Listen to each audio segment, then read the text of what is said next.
My name is Annabella Holloway, and I was 27 the day I watched my mother steal $2 million from my grandfather. We were sitting at his kitchen table in Charleston. He was 84, his hands shaking as he signed the final pages of his revocable living trust. My mother stood behind his chair, rubbing his shoulders, smiling the tight smile she saves for charity galas. She told him she was just making sure the lawyer had spelled his name right. But I saw her eyes tracking the page. She was memorizing the routing numbers. Within 48 hours, she had drained his primary liquidity accounts into a shell company only she controlled. She thought she had committed the perfect quiet crime. She forgot that she raised an estate lawyer. She had no idea the routine checkup I booked for him 3 days later was a sting operation with Adult Protective Services. Welcome back to Fluffy Revenge, where we tell quiet stories about the lines families cross and the boundaries that stop them cold. If you have ever watched someone you share blood with mistake your silence for weakness, this story is for you. Drop your age in the comments below. Let me know where you are watching from and be sure to subscribe. Now let me take you to that kitchen table so you understand the specific kind of theft we are dealing with.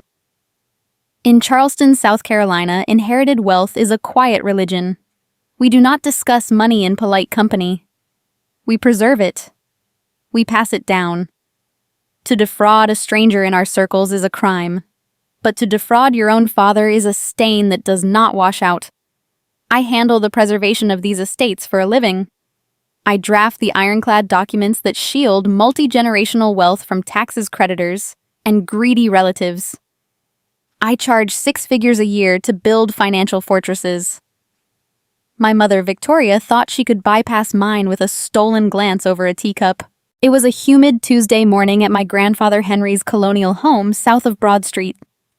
Henry built a shipping logistics empire with his own hands. Now his hands tremble. The fountain pen shook as he initialed the bottom of page 14. I sat across from him, ensuring the legal formalities were met. I am his primary counsel. Victoria wore a tailored Carolina Herrera dress, pouring sweet tea, playing the devoted daughter. She did not need to be in the room. The documents were a standard update to his living trust, reallocating some liquid assets to ensure his around-the-clock care would be funded without touching the principal estate. I watched Victoria trace the edge of the mahogany table. She possessed a specific predatory stillness. When Henry turned the page to the banking authorization schedules, the ones detailing the exact location of $2 million in liquid funds, Victoria leaned in. She held her breath. She did not blink. I recognized the calculation in her posture. She believed that because she was his only daughter, the money belonged to her. She just did not want to wait for a funeral to spend it. She memorized the sequence of digits, the 9-digit routing codes, the specific legal phrasing of the liquidity clauses. Henry capped his pen and patted her hand. He thanked her for looking out for him. She kissed his cheek and told him that family protects family. I packed my briefcase and thanked them for the tea. The ink on the trust document was still wet, but her mental stopwatch had already started ticking. She was calculating how fast she could move the money before anyone noticed. 72 hours passed. I sat in my corner office on the 14th floor. The large glass window offered a sweeping view of the Charleston harbor. Sailboats cut through the gray water while tourists wandered along the battery below. It all looked pristine. My daily job involved dealing with the reality that underneath that pristine surface, families were quietly tearing each other apart for a percentage of an estate. Inherited wealth behaves like a corrosive acid when left unchecked. I spent my days building legal containers to hold that acid safely. I was drafting a complex distribution schedule for a new client when my private line rang.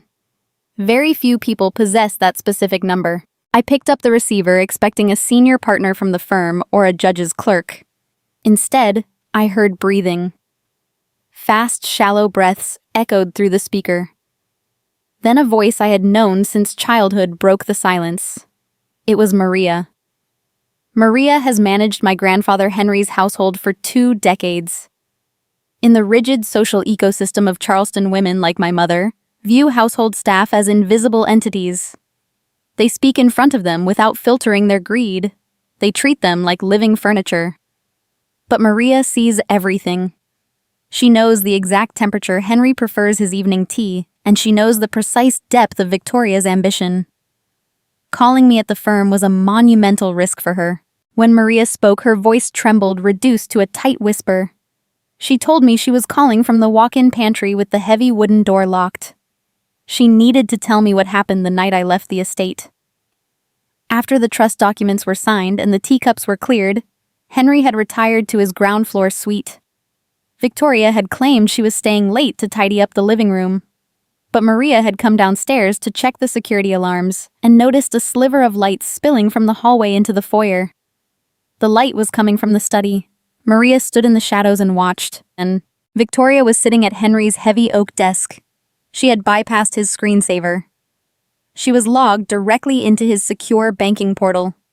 Maria described watching my mother write furiously on a yellow legal pad, copying sequences of numbers straight from the glowing screen. Bank routing digits. Account authorizations. The digital keys to the kingdom. Maria did not confront her. She knew Victoria would simply fire her on the spot, invent a lie about stealing silverware, and ensure she never worked in South Carolina again. So Maria waited 3 days until Victoria was busy attending a luncheon at the country club, locked herself in the pantry, and called the only person who could stop the bleeding. I thanked Maria. I promised her she was safe and instructed her to return to her duties as if nothing had changed. I told her to erase my number from the call log. I hung up the phone and sat in the quiet of my office. My stomach dropped. It is one thing to suspect your mother of greed.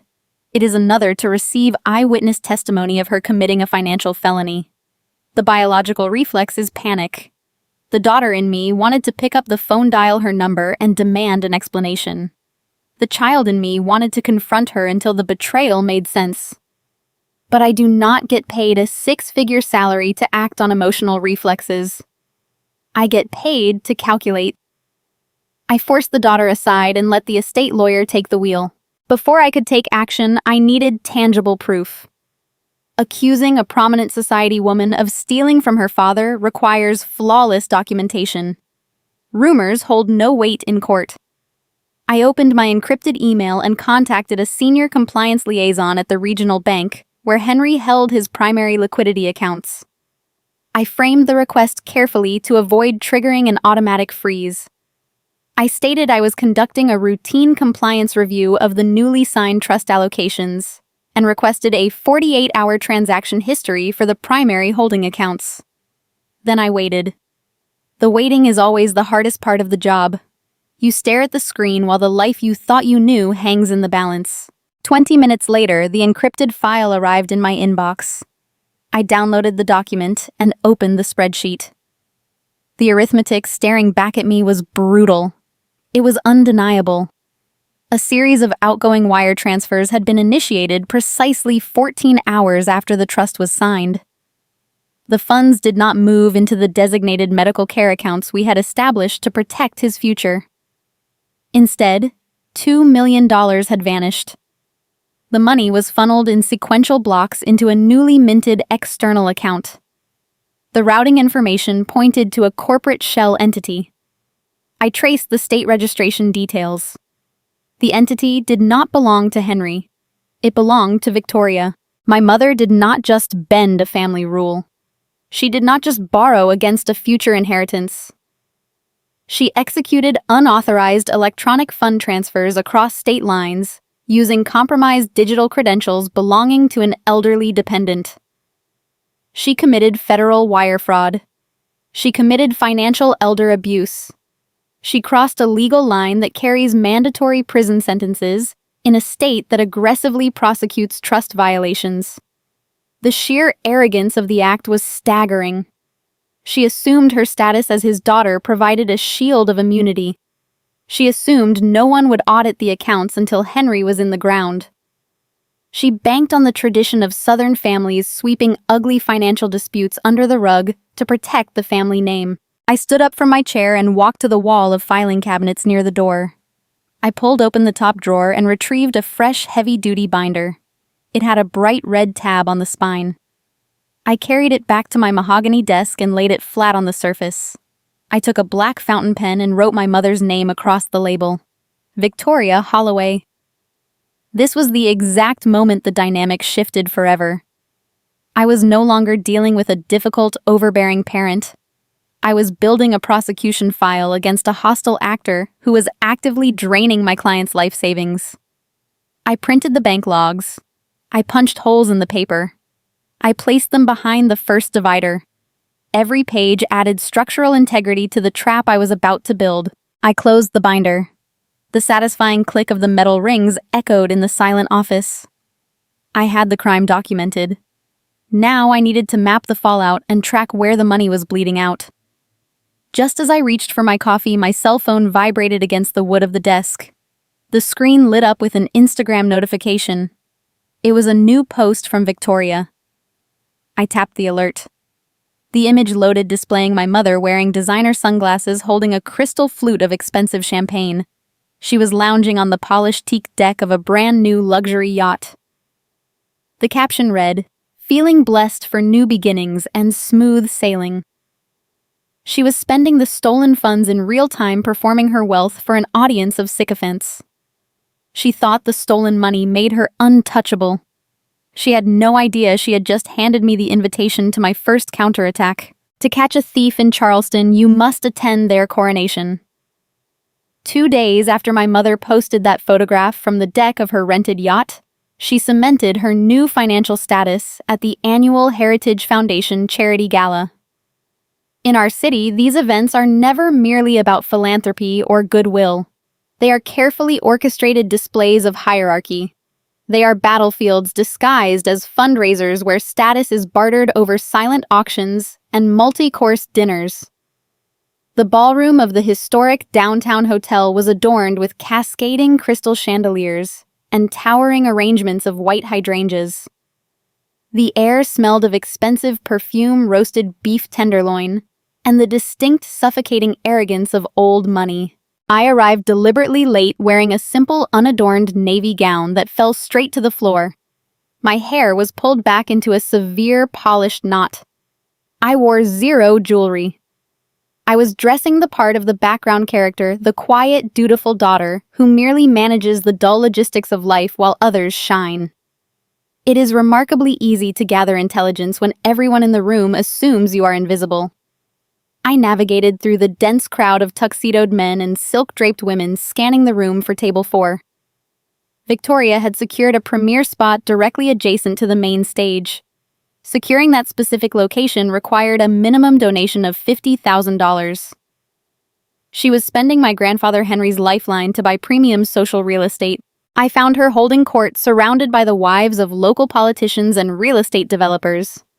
She wore a deep emerald dress that caught the ambient light, but the fabric was entirely secondary to the jewelry that commanded her companion's attention. A diamond tennis necklace rested against her collarbone, flanked by matching drop earrings. I recognized the clarity and the cut immediately. The stones were pristine, recent, and purchased with stolen liquid assets. She touched her neck frequently, drawing every gaze to her throat, basking in the envious stares of her peers. She exuded the sheer radiant confidence of a criminal who believes she has already won the game. When I approached this table, she did not stand to greet me. She extended a manicured hand, allowing me to press a polite kiss to her cheek. She turned to the woman seated beside her, the wife of a prominent state appeals judge, and offered an introduction that doubled as a public insult. "This is my daughter, Annabella Victoria," announced. Her voice was pitched perfectly to carry over the string quartet playing in the corner of the room. "She handles all the boring paperwork, so the rest of us can actually enjoy life." The judge's wife offered a polite, pitying smile. I returned a practiced, serene expression. I did not correct her.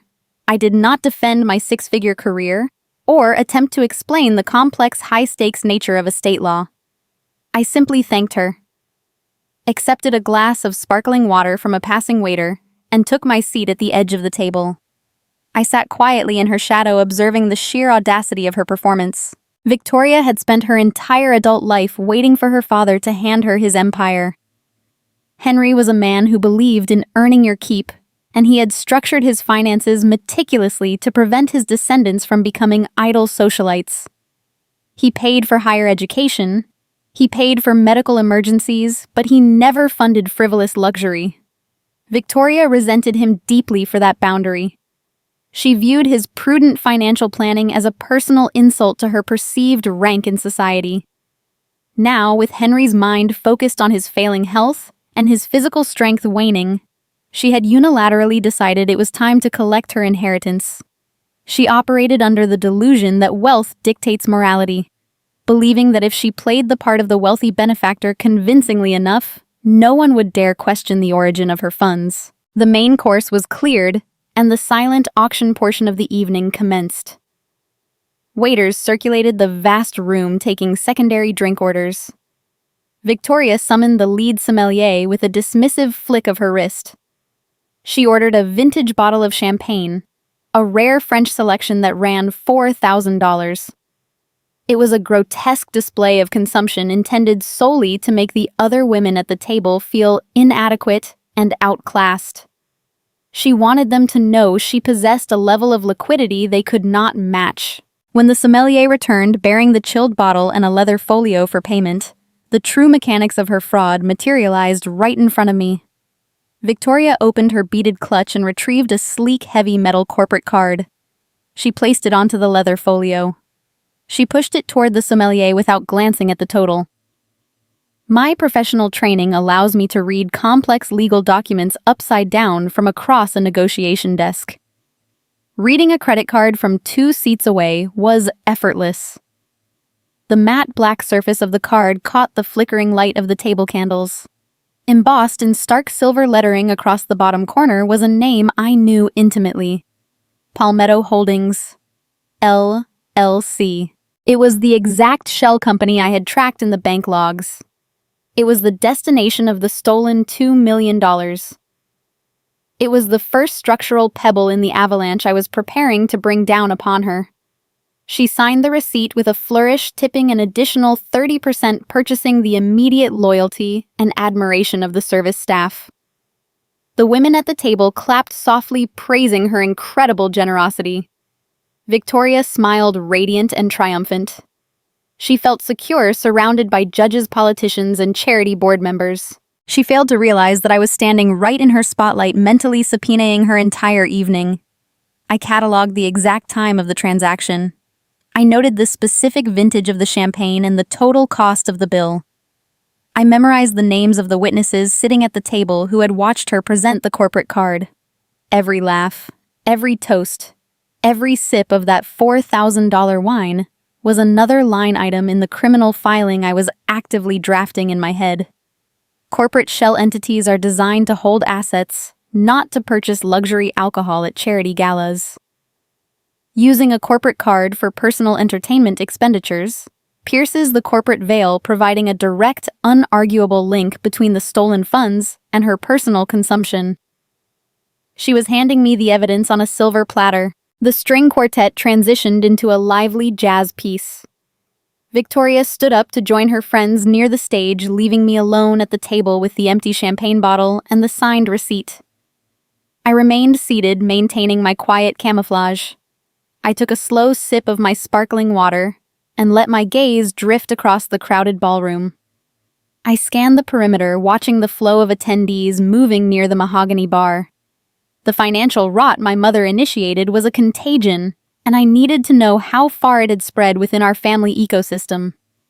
I needed to see who else was benefiting from Henry's missing millions. My eyes locked onto a familiar silhouette laughing loudly near the bartender.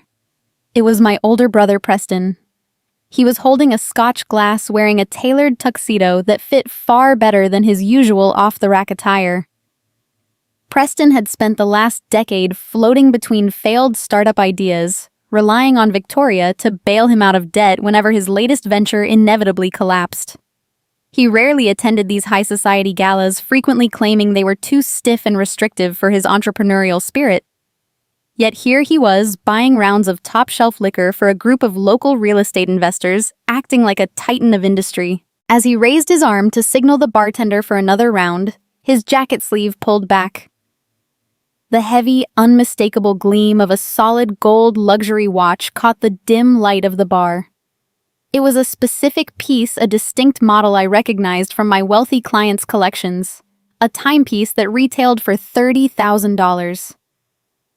Preston did not have $30,000. He did not have $3,000 to his name last week when he asked to borrow money for his car insurance. The cold realization settled deep into my chest. The stolen $2 million was not just resting in Victoria's offshore accounts. The infection had breached containment. The rot had already spread. The morning sun crested over the Charleston harbor, casting long shadows across the polished hardwood floor of my office. I arrived at the firm 2 hours before the senior partners to organize the metadata I had extracted from the charity gala. The scent of saltwater and old paper filled the room. I sat behind my desk, drafting the preliminary framework of a prosecution file. The ambient noise of the city waking up buzzed through the thick glass windows. My mind processed the timeline of Victoria signing the receipt with the corporate card. She had handed me the first thread. Now I needed to pull it to see what unraveled. The heavy oak door of my office swung open without a knock.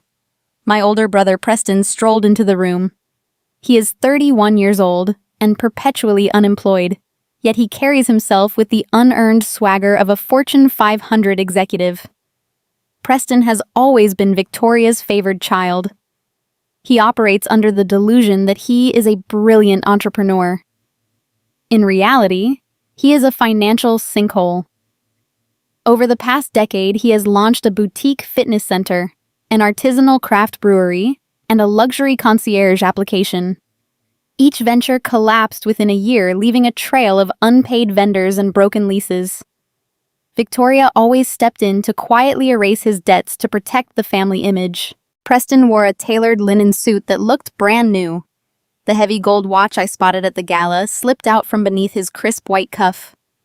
He sat in the leather client chair across from me without waiting for an invitation. He leaned back and dropped a thick, glossy manila folder onto the center of my desk. He flashed a brilliant white smile and asked me to give the contents a quick legal once-over. He spoke to me the same way one might speak to a valet asking for their car to be fetched. He viewed my law degree as a convenient family utility, rather than a formidable weapon. I did not point out my hourly billing rate. I did not mention that reviewing corporate formation documents requires a formal retainer. I kept my face smooth and serene. I pulled the folder toward me and opened the cover. The crisp pages contained an operating agreement for a brand new limited liability company. The business plan outlined a luxury automotive dealership specializing in importing high-end European sports cars to the South Carolina coast. Preston had never sold a vehicle in his life. He knew nothing about import tariffs, international shipping logistics, or automotive retail regulations. He was simply chasing another expensive mirage. I turned to the capitalization table on the 4th page. My eyes scanned the columns detailing the initial seed funding. The document listed a startup capital injection of $1.5 million. The sole capital investor funding the entire operation was printed in stark black ink. Palmetto Holdings, LLC. The pieces of the puzzle snapped together with a sickening clarity. Victoria was not merely spending my grandfather's stolen trust funds on diamond necklaces and vintage champagne. She was actively laundering the money. By funneling the stolen liquidity through Preston's doomed business venture, she was attempting to legitimize the cash.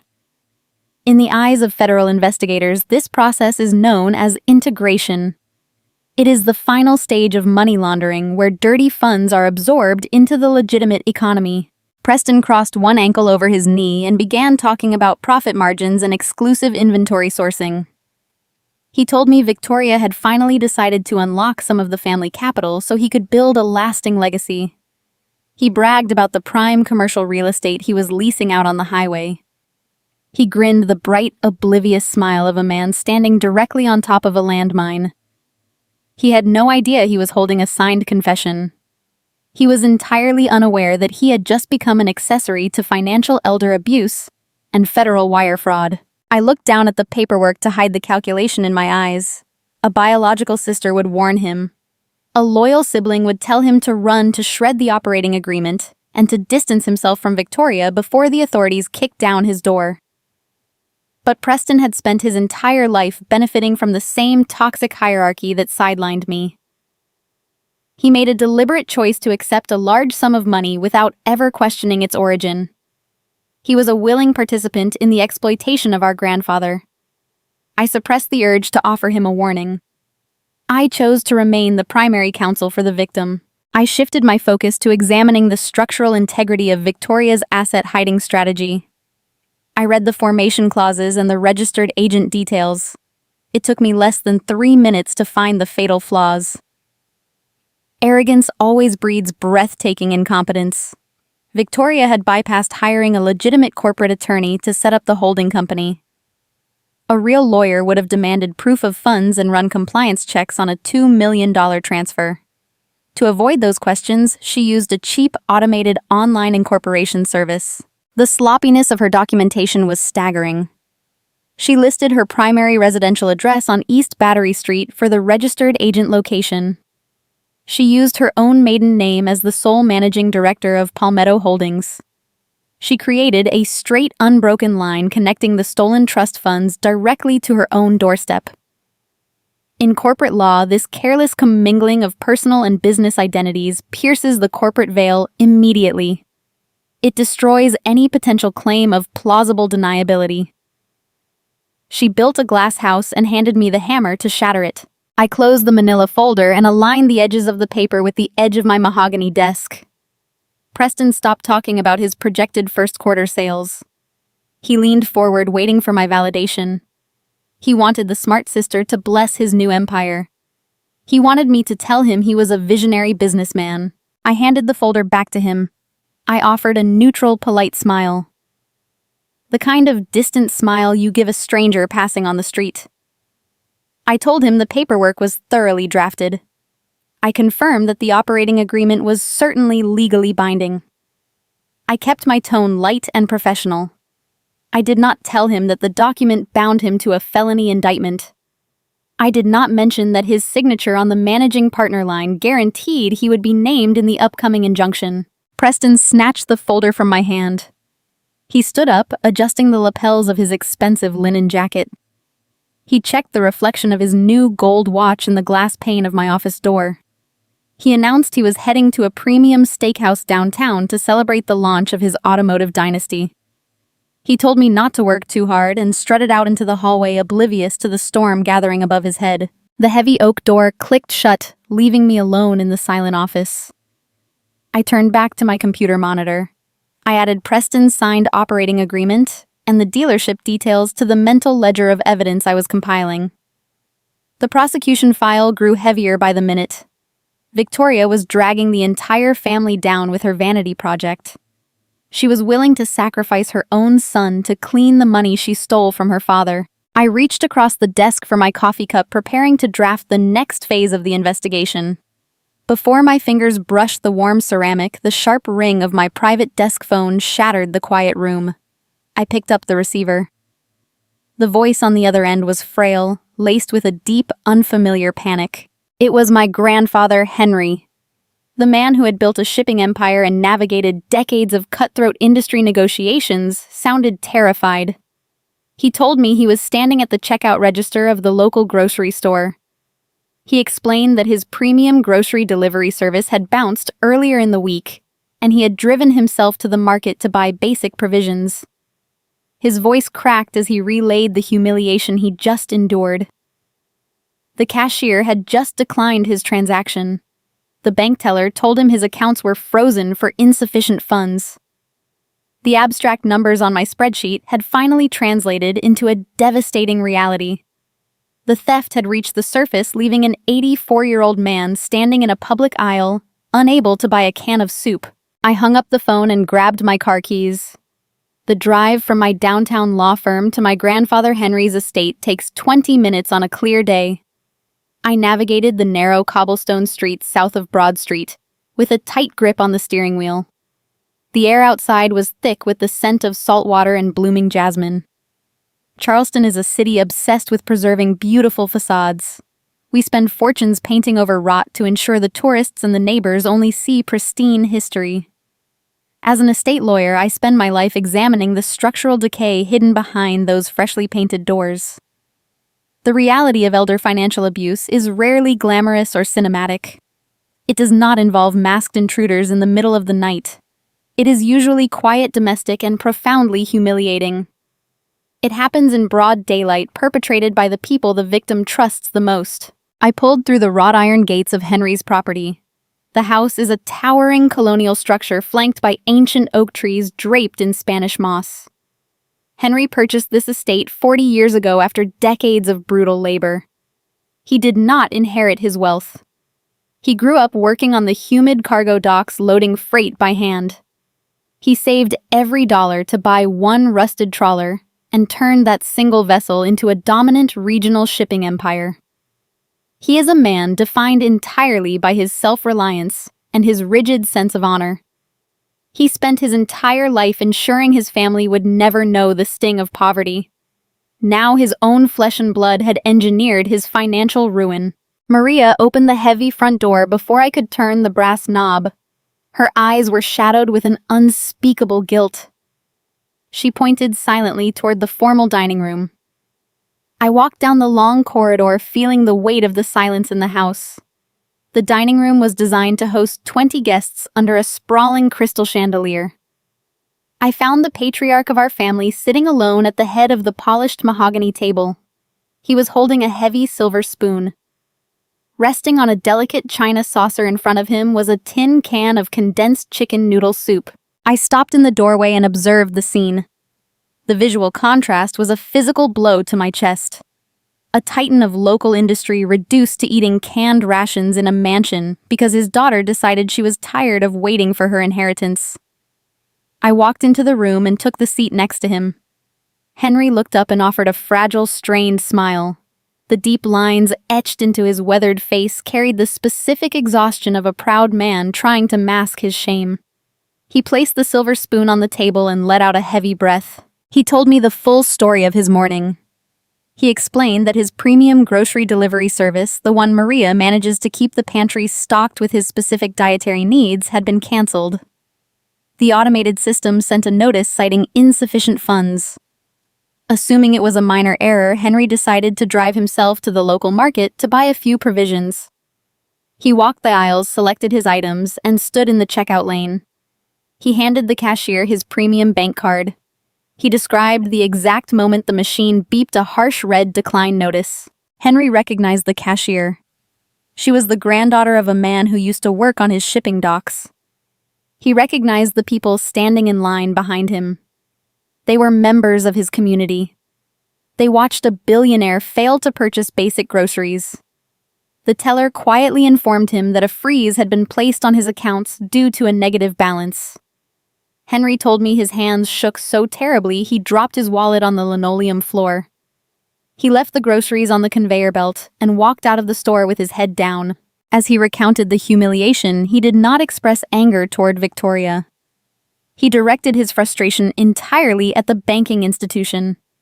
He waved a dismissive hand and blamed the entire ordeal on a corporate computer glitch. He talked about algorithmic errors and poor data migration. The psychological defense mechanisms of a loving parent are formidable. Henry simply refused to believe his only daughter would leave him destitute. He even smiled and suggested we call Victoria to help sort out the mess. He told me she was always so organized with paperwork and could likely leverage her social connections to make the bank manager fix the technical error. Listening to him praise the architect of his destruction was the pebble that shifted my entire moral landscape. I sat beside him and placed my hand over his weathered knuckles. The cold, detached attorney within me melted into a fiercely protective granddaughter. I possessed the bank logs in my briefcase. I had the concrete proof of the wire transfers, the shell company, and the forged signatures. I could have laid the documents on the mahogany table and forced him to confront the truth. I looked into his fading eyes and realized I could not shatter his heart. Telling him the truth right now would break his spirit before I had the power to fix his reality. He needed a shield, not a revelation. I needed to build an inescapable cage for the person who broke him before I allowed him to see the damage. I squeezed his hand and leaned close. I lied to him with perfect professional conviction. I told Henry he was exactly right about the banking infrastructure. I spun a plausible narrative about regional bank mergers and temporary routing freezes affecting high-yield trust accounts. I promised him I would handle the red tape and clear the computer errors through my legal contacts. The relief washed over his face instantly. He squeezed my fingers back, his pride salvaged by a convenient fiction. I opened the secure banking application on my own mobile phone under the edge of the table. I quietly routed funds from my personal savings to cover his immediate needs. I paid his property taxes, his municipal utilities, and his private medical insurance. I established a new grocery delivery account linked directly to my credit card, ensuring his pantry would be stocked by sunset. I silently bought back his dignity. Henry picked up his silver spoon and took a slow bite of the soup. The tension had left his shoulders. He asked me about my caseload at the firm, steering the conversation back to safe, familiar territory. We sat together in the quiet dining room, sharing a moment of manufactured peace. I let him talk about the old shipping days, listening to his stories while my mind drafted the sequential steps required to freeze Victoria's stolen assets. When he finished his meal, I stood up and gathered his empty bowl and the saucer. I told him to rest in his favorite leather armchair while I handled the cleanup. I carried the dishes into the expansive kitchen. The afternoon sun was filtering through the large bay windows, illuminating the marble countertops. I turned on the brass faucet and let the warm water run over the porcelain. My hands moved mechanically, washing away the remnants of his meager lunch while my brain cataloged the evidence. I needed a verified handwriting sample. I needed to secure a medical baseline to prove his cognitive state was sound on the day he signed the trust. I needed to corner Victoria in an environment where her social capital held zero currency. I placed the clean bowl onto the drying rack and reached for a linen towel. The steady hum of the running water was suddenly pierced by the sharp crunch of tires rolling over the gravel driveway. I turned my head and looked through the glass panes of the kitchen window. A vehicle was gliding to a halt near the front portico. It was a gleaming, brand-new Mercedes-Benz luxury sedan. The paint was flawless, reflecting the manicured hedges of my grandfather's estate. The driver's side door swung open. Victoria stepped out onto the cobblestones wearing a tailored silk blouse and designer sunglasses. She held a custom leather handbag, carrying herself with the buoyant energy of a woman who just won the lottery. She paused to check her reflection in the tinted car window before walking toward the front door. She had arrived to perform her weekly wellness check on the father she just bankrupted. Victoria glides through the heavy mahogany front doors of my grandfather's estate. Her heels echo against the foyer tiles in a rhythmic cadence.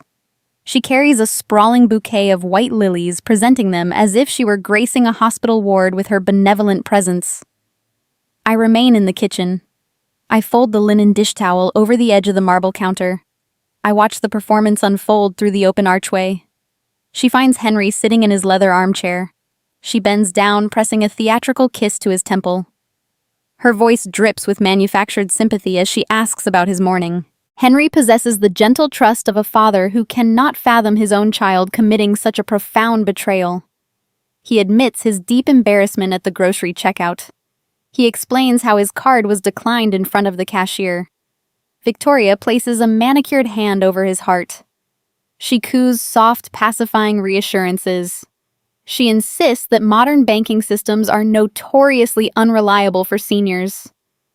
She suggests that managing complex estate accounts has simply become too burdensome for a man his age.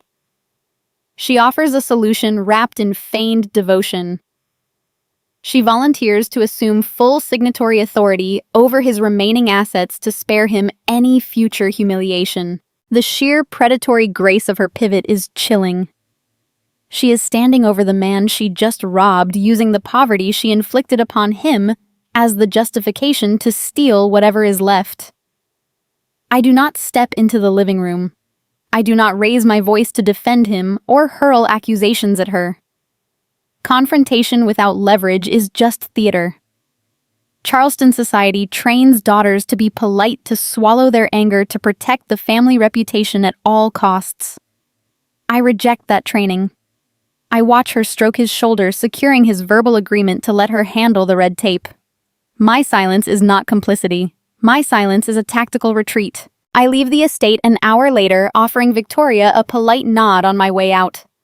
I drive straight back to the firm, bypassing my usual corner office to requisition the secured records room on the 12th floor.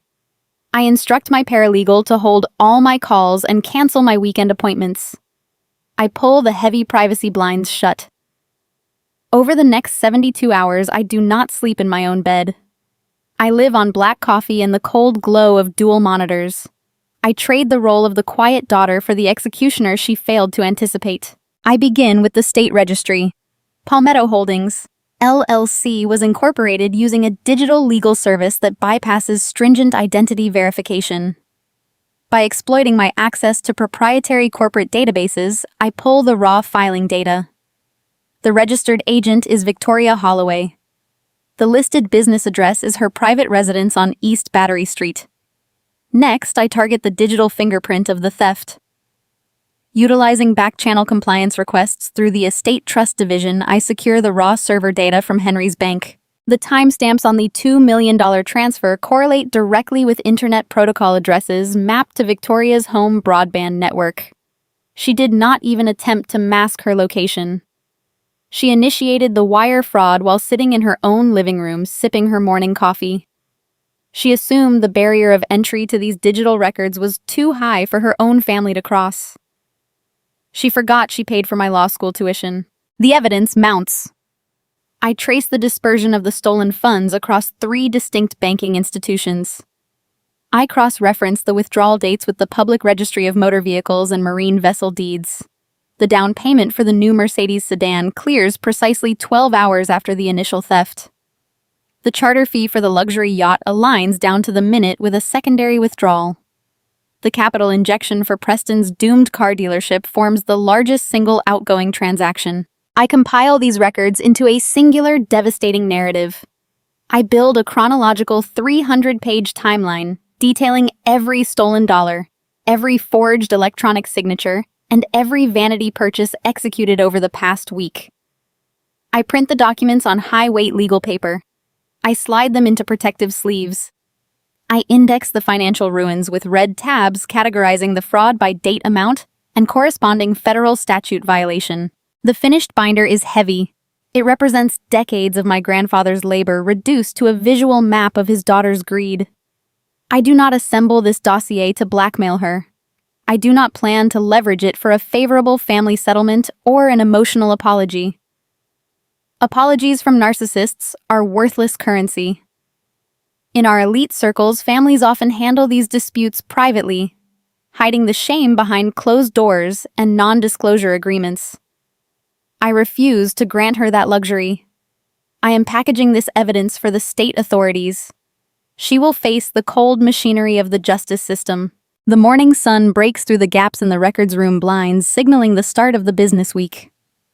My eyes burn from staring at spreadsheets, but the prosecution file is complete. I carry the heavy binder back up to my 14th floor office, setting it carefully inside my locked desk drawer.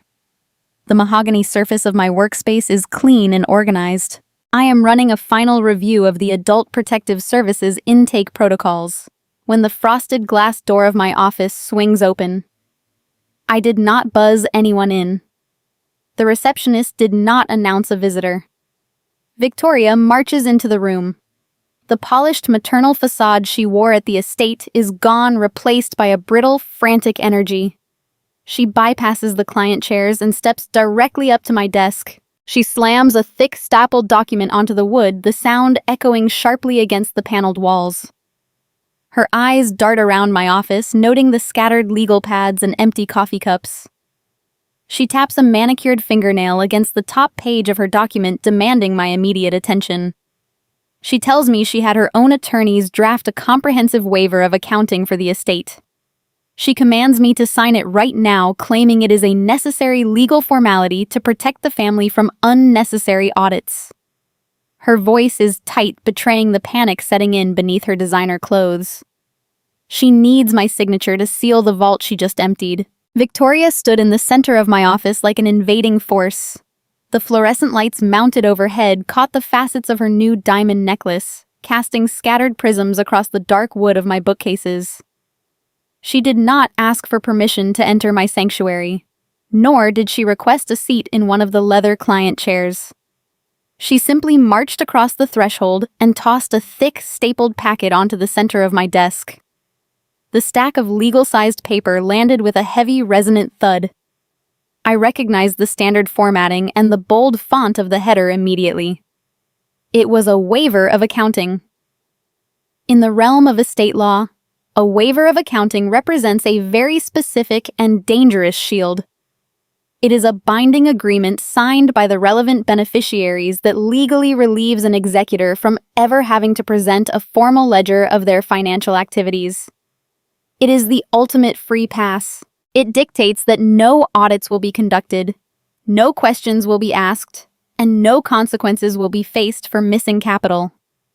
If I placed my signature on that bottom line, I would legally bless her theft and render my own grandfather defenseless. "Sign it, Annabella," she commanded. Her tone was soaked in a familiar maternal condescension. It was the exact same voice she utilized when I was a teenager instructing me to change an inappropriate dress or fix my posture before a society dinner. She placed her manicured hands on the edge of my desk, leaning forward to project dominance. "You are an estate lawyer," she added, as if my grueling years of legal education and my six-figure career were merely convenient domestic hobbies. "You know this is just routine family housekeeping. We need to streamline the process for your grandfather so he does not have to worry about the tedious details." She was actively testing the waters of our dynamic. She needed to verify if I was still the quiet, compliant daughter who followed orders to keep the peace. In Charleston, high society daughters are raised to smooth over the rough edges of family scandals.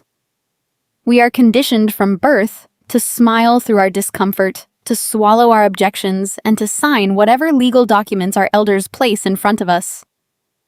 She assumed my lifelong habit of avoiding loud emotional conflict meant I lacked a spine. She operated under the fatal misconception that my polite demeanor equated to intellectual weakness. She did not realize my avoidance of drama was never born of fear or subservience. It was born of deep clinical observation. I deployed the most potent weapon a seasoned negotiator can wield against a narcissist. I gave her nothing but silence.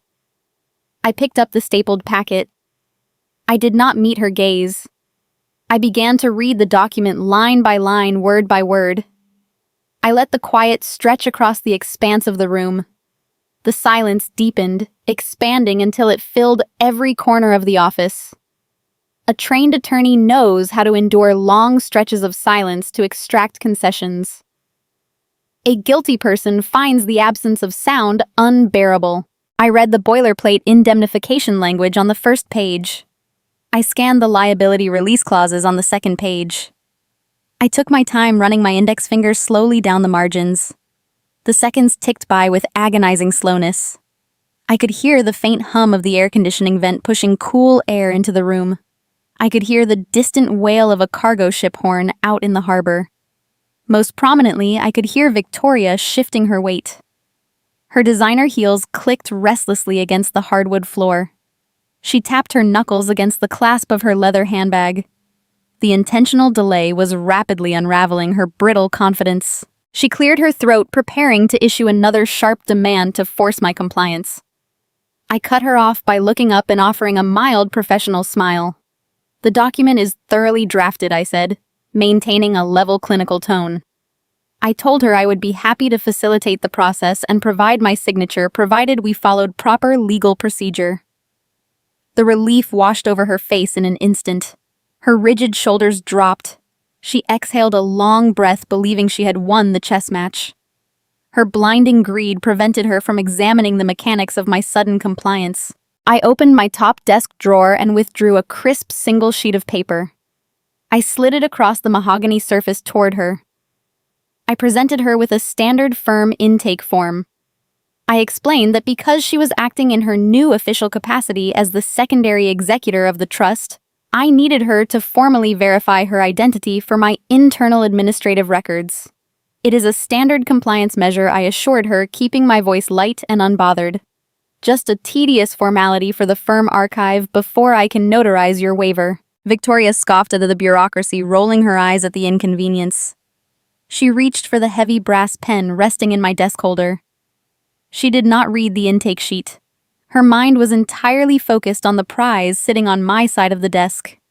She scrawled her name across the bottom line with a fluid, practiced flourish. She pushed the paper back to me, eager to finalize her immunity. She was entirely oblivious to the forensic trap she had just stepped into. I did not need her identity verified for my firm records. I needed a fresh, uncoerced, wet ink signature. The 300-page prosecution file resting in my locked drawer contained dozens of forged wire transfer authorizations. To build an inescapable case for federal investigators, I required a pristine sample of her current handwriting to match against the fraudulent bank documents she had submitted to drain Henry's accounts. She had just voluntarily provided the exact forensic link the authorities would need to prove she orchestrated the theft. I picked up her signed intake form and placed it carefully into a manila folder. I slid the folder into my drawer, locking it with a subtle turn of my key. Victoria extended her arm across the desk, reaching for the waiver of accounting. She expected me to sign the dotted line and hand over her permanent legal shield. As her fingers brushed the edge of the stapled packet, I placed my palm flat against the paper and pulled it smoothly back toward my chest. Her hand grasped empty air. She blinked, her eyes narrowing into sharp, angry slits. "What are you doing?" she snapped. Her maternal facade fractured, revealing the desperate, frightened thief hiding beneath the designer clothes. I maintained my serene expression, holding her gaze without flinching. "If you want this document to hold up in court," I explained, "we need to make it ironclad. If any other relative or creditor challenges your authority down the line, this simple waiver will not protect you. They could argue that Henry lacked the mental capacity to understand the trust when he signed it last week.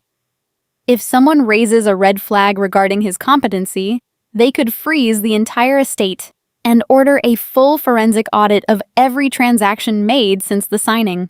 The threat of losing control over the stolen funds paralyzed her. The mere mention of an audit struck her core. She withdrew her hand, resting it cautiously on her hip. "What do you suggest?" she asked, her voice tight with rising suspicion and paranoia. I offered the final piece of the snare. To preempt any future audits or legal challenges, we must establish a verified medical baseline. I told her we needed Henry to undergo a routine cognitive checkup with a licensed physician. If a doctor signs a sworn affidavit confirming his mental acuity on the current date, it retroactively validates the trust signing. It builds a concrete wall around your authority as executor, making your financial decisions bulletproof. I looked her directly in the eyes, projecting earnest advice. "Once the doctor clears him, I will sign the waiver, and the estate is yours to manage without interference." The bait was irresistible. The prospect of total, unquestioned financial control overwhelmed any lingering doubts she harbored. She did not know the physician I had in mind did not work at a standard medical clinic. She had no idea the appointment I was preparing to schedule was the doorway to a criminal investigation. She simply nodded her agreement, sealing her own fate. Victoria stood motionless in the center of my office, processing the logic of my proposition. The rigid tension in her shoulders slowly dissolved as the seductive promise of permanent control washed over her. A single medical document would serve as an impenetrable shield against future litigation. She did not perceive the inherent danger of a medical baseline checkup because her unchecked ambition perpetually blinded her to tactical risks. I framed the necessity of the appointment using sterile corporate phrasing.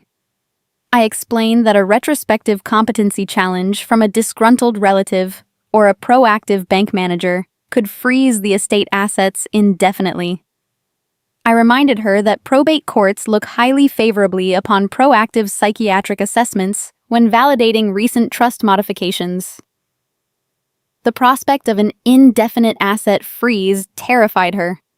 The promise of unquestioned dominion over the remaining fortune proved intoxicating.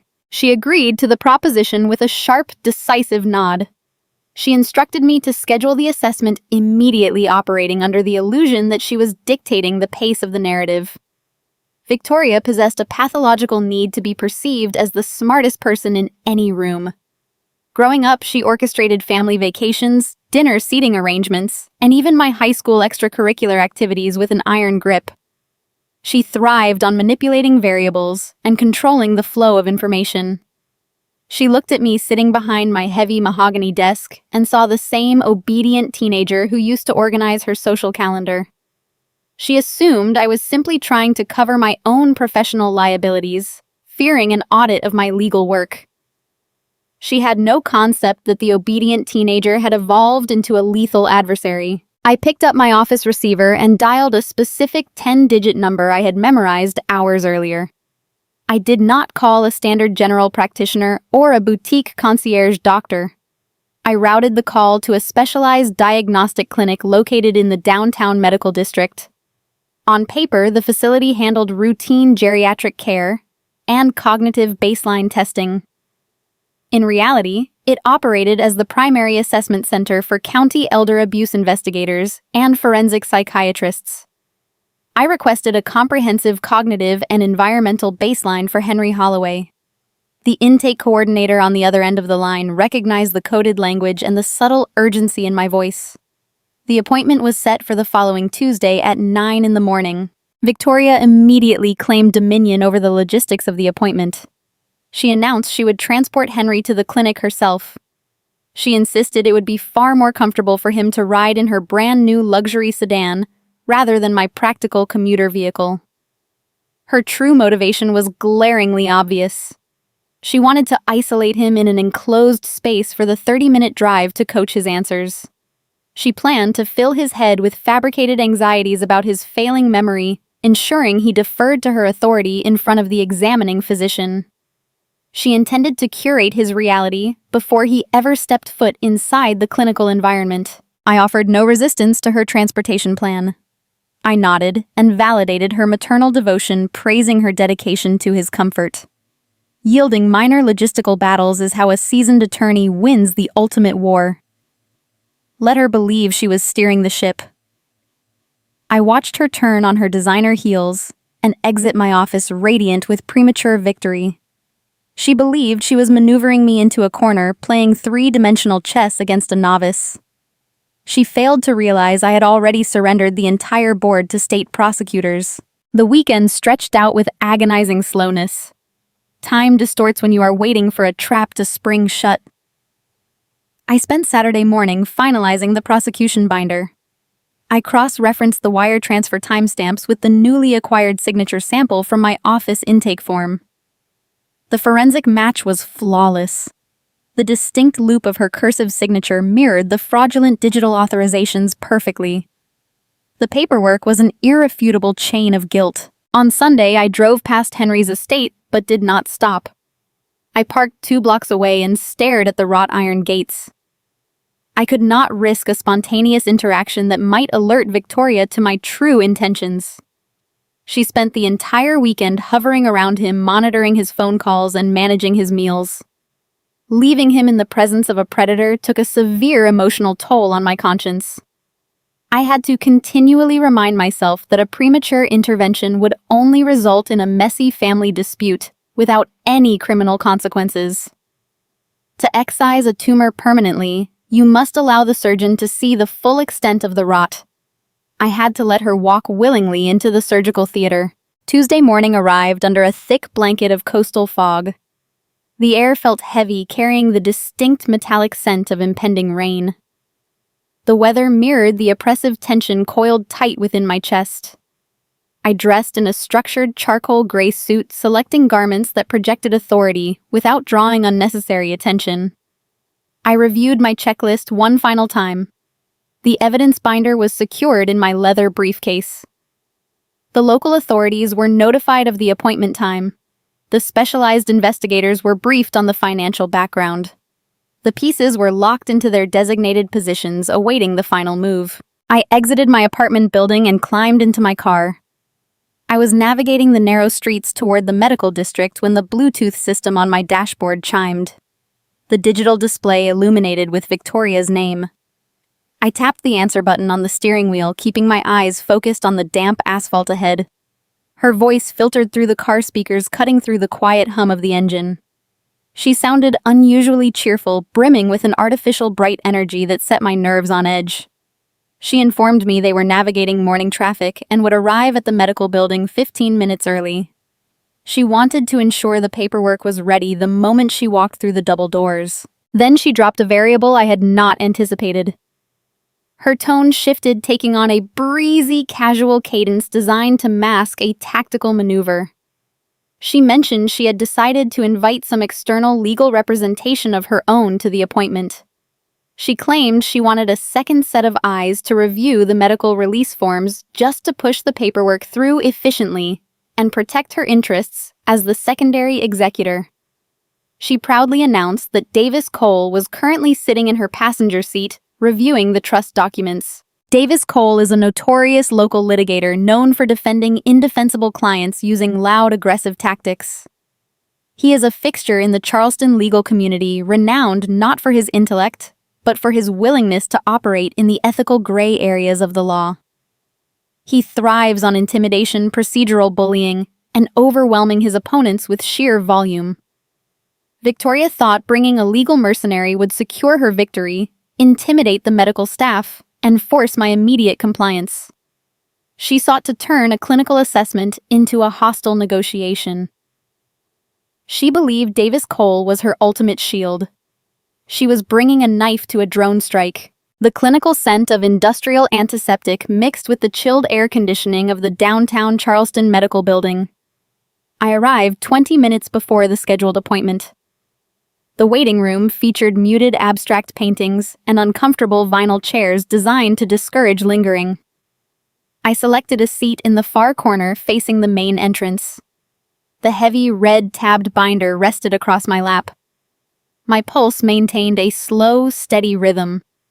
A seasoned litigator learns to conserve energy before a confrontation. Today was not a standard deposition, but the stakes were infinitely higher. The glass double doors slid open. Victoria entered the lobby first. She dressed as though she were attending a prestigious country club luncheon. She wore a pristine white linen suit paired with a silk scarf and her signature diamond tennis necklace. She carried herself with the buoyant entitlement of a woman who believed she had successfully outsmarted the world. My grandfather Henry trailed a step behind her. He leaned heavily on his wooden cane. His posture sagged under the weight of his recent financial humiliations. He wore a pressed tweed jacket looking frail but dignified. Flanking Henry on the opposite side was Davis Cole. Davis stood a head taller than my grandfather, wearing a pinstripe suit that telegraphed expensive arrogance. He carried a battered leather briefcase, a prop intended to suggest decades of courtroom battle experience.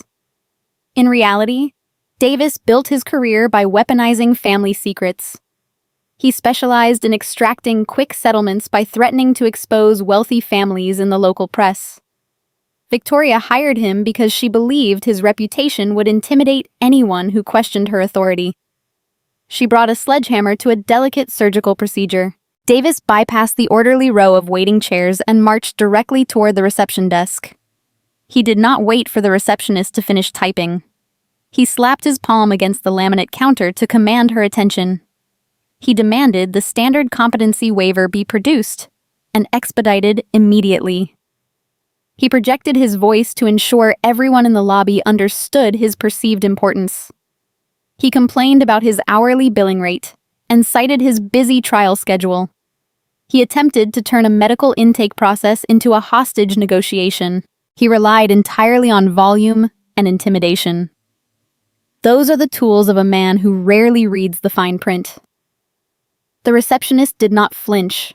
She belonged to a specialized unit trained to handle volatile family dynamics and hostile actors. She maintained a neutral expression and asked for the patient identification. I did not raise my voice to match his frequency. I stood up from my chair and smoothed the fabric of my charcoal skirt. I walked across the room, keeping my pace measured. I stepped up to the reception counter, placing myself adjacent to Davis. I did not look at him. I spoke directly to the receptionist in a low, polite tone. I presented my state bar credentials and identified myself as the primary legal counsel for Henry Holloway. I instructed her to proceed with the scheduled diagnostic protocol for my client. Davis scoffed loudly. He shifted his stance, attempting to loom over me. He referred to me using my first name, utilizing a patronizing tone meant to diminish my professional standing. He told the receptionist that he represented the secondary executor and that they were only there for a quick signature to satisfy minor bureaucratic red tape. I ignored his posturing. Arguing with a mercenary in a public lobby serves no tactical purpose. Victoria stepped forward, linking her arm through Henry's elbow. She offered the receptionist a tight, artificial smile. She echoed Davis, complaining about the clinic's glaring inefficiency. She stated they had prior engagements and could not afford to waste the morning navigating pointless paperwork. She mentioned her upcoming yacht reservation, pretending it was a minor scheduling conflict, rather than a victory lap funded by stolen assets. She viewed her father's cognitive test as an annoying speed bump on her road to financial freedom. I returned to my seat in the corner. I watched the dynamics of the trio. Henry sat in a chair, staring silently at the pattern of the floor tiles. He looked diminished. He did not understand why a simple signature required a doctor's visit, but he trusted Victoria's narrative. She had spent the entire morning convincing him this was a required step to fix the banking computer glitch that froze his accounts.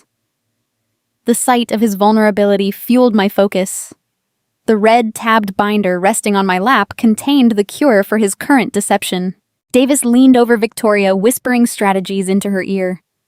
I observed his body language. He instructed her to answer for Henry if the examining physician brought up complex financial details.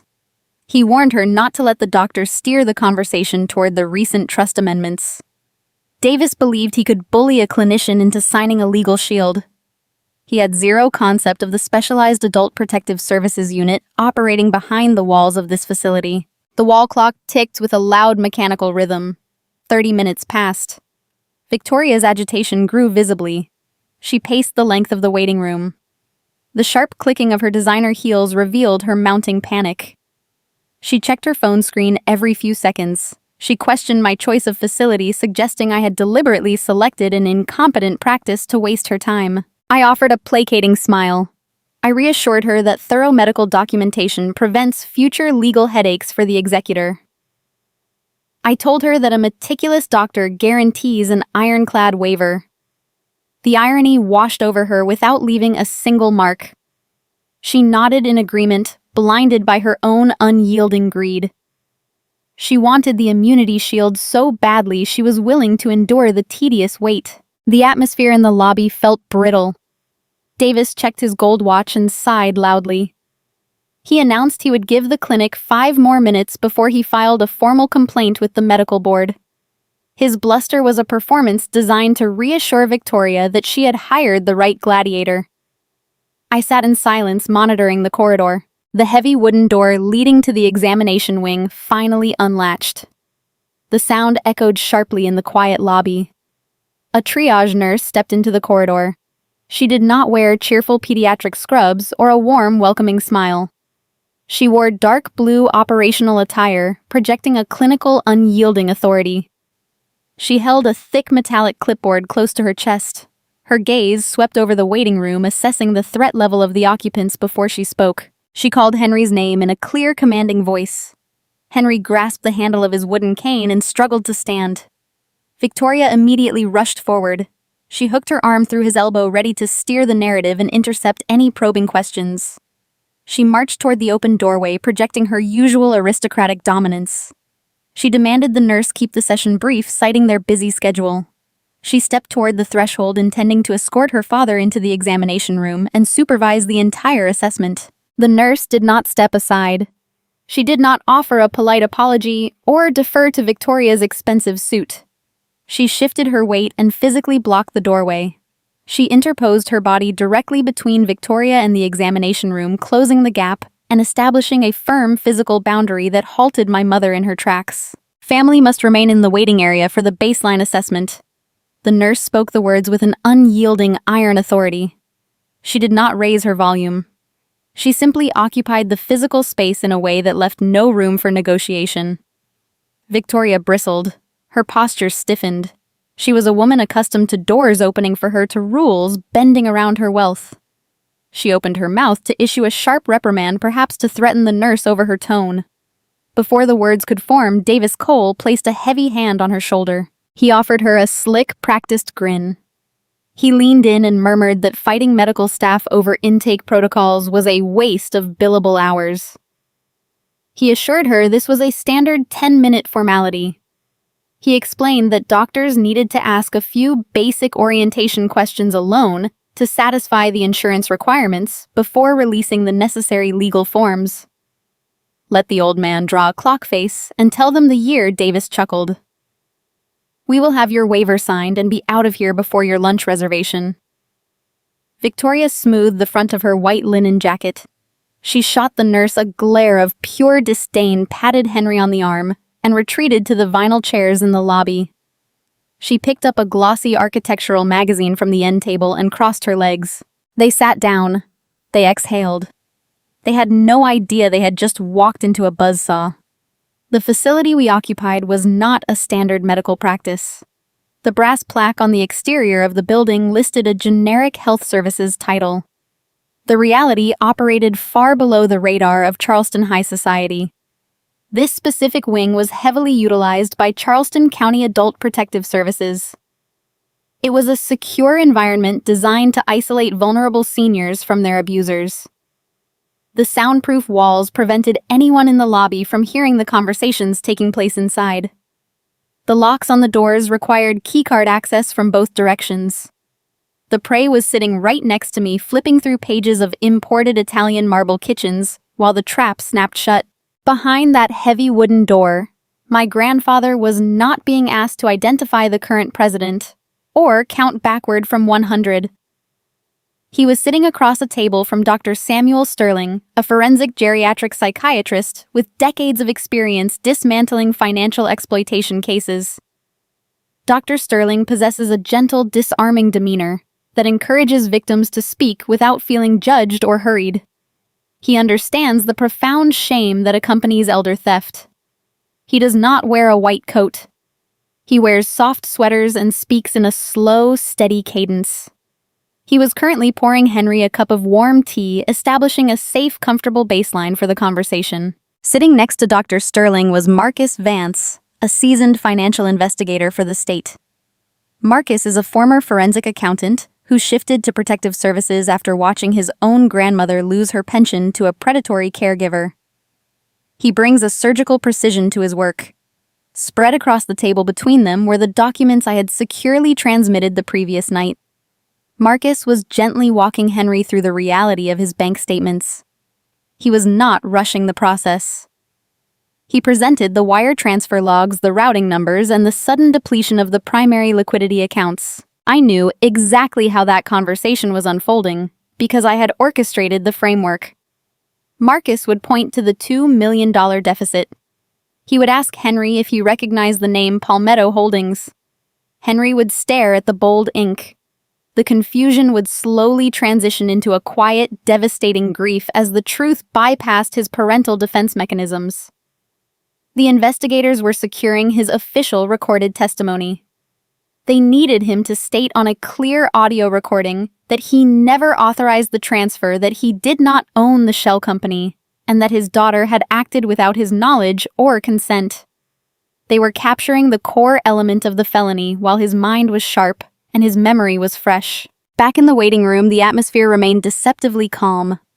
Davis Cole typed furiously on his smartphone, likely billing another client for the time he spent sitting in a plastic chair. Victoria turned the pages of her magazine. The glossy paper made a sharp, rhythmic sound in the quiet lobby. I sat with my hands folded over the red-tabbed binder resting on my lap. I monitored the wall clock. I focused on my breathing, keeping my inhalations slow and measured. The key to surviving a high-stakes legal maneuver is managing your own physiological response. If you project anxiety, the opposition will sense the shift in the current. I projected nothing but mild boredom. 10 minutes passed. This was the window Davis had promised. Victoria glanced at her diamond wristwatch, sighed, and shifted her weight. She muttered something about the terrible state of modern healthcare. I offered a non-committal nod. 15 minutes passed. Davis stopped typing. He looked down the empty corridor, his brow furrowing slightly. He tapped his foot against the linoleum. The promised timeline had expired, but the delay was still within the realm of acceptable bureaucratic inefficiency. 25 minutes passed. The rhythmic turning of the magazine pages stopped. Victoria closed the publication and tossed it onto the glass coffee table. It landed with a dull thud. She stood up and walked to the water cooler, pouring a small paper cup. Her movements were rigid. The aristocratic composure she wore into the building was beginning to fray at the edges. She returned to her seat and demanded to know why a simple cognitive test was taking so long. Davis attempted to soothe her, offering a hollow theory about the doctor running behind schedule or dealing with a slow computer system. His voice lacked its previous confident swagger. He was a litigator who survived by controlling the variables, and he was currently sitting in a room where he controlled nothing. 35 minutes passed. The silence in the waiting room turned suffocating. The receptionist continued typing at her station, ignoring the growing hostility radiating from my mother. Victoria began to pace. Her designer heels clicked a frantic, erratic beat against the floorboards.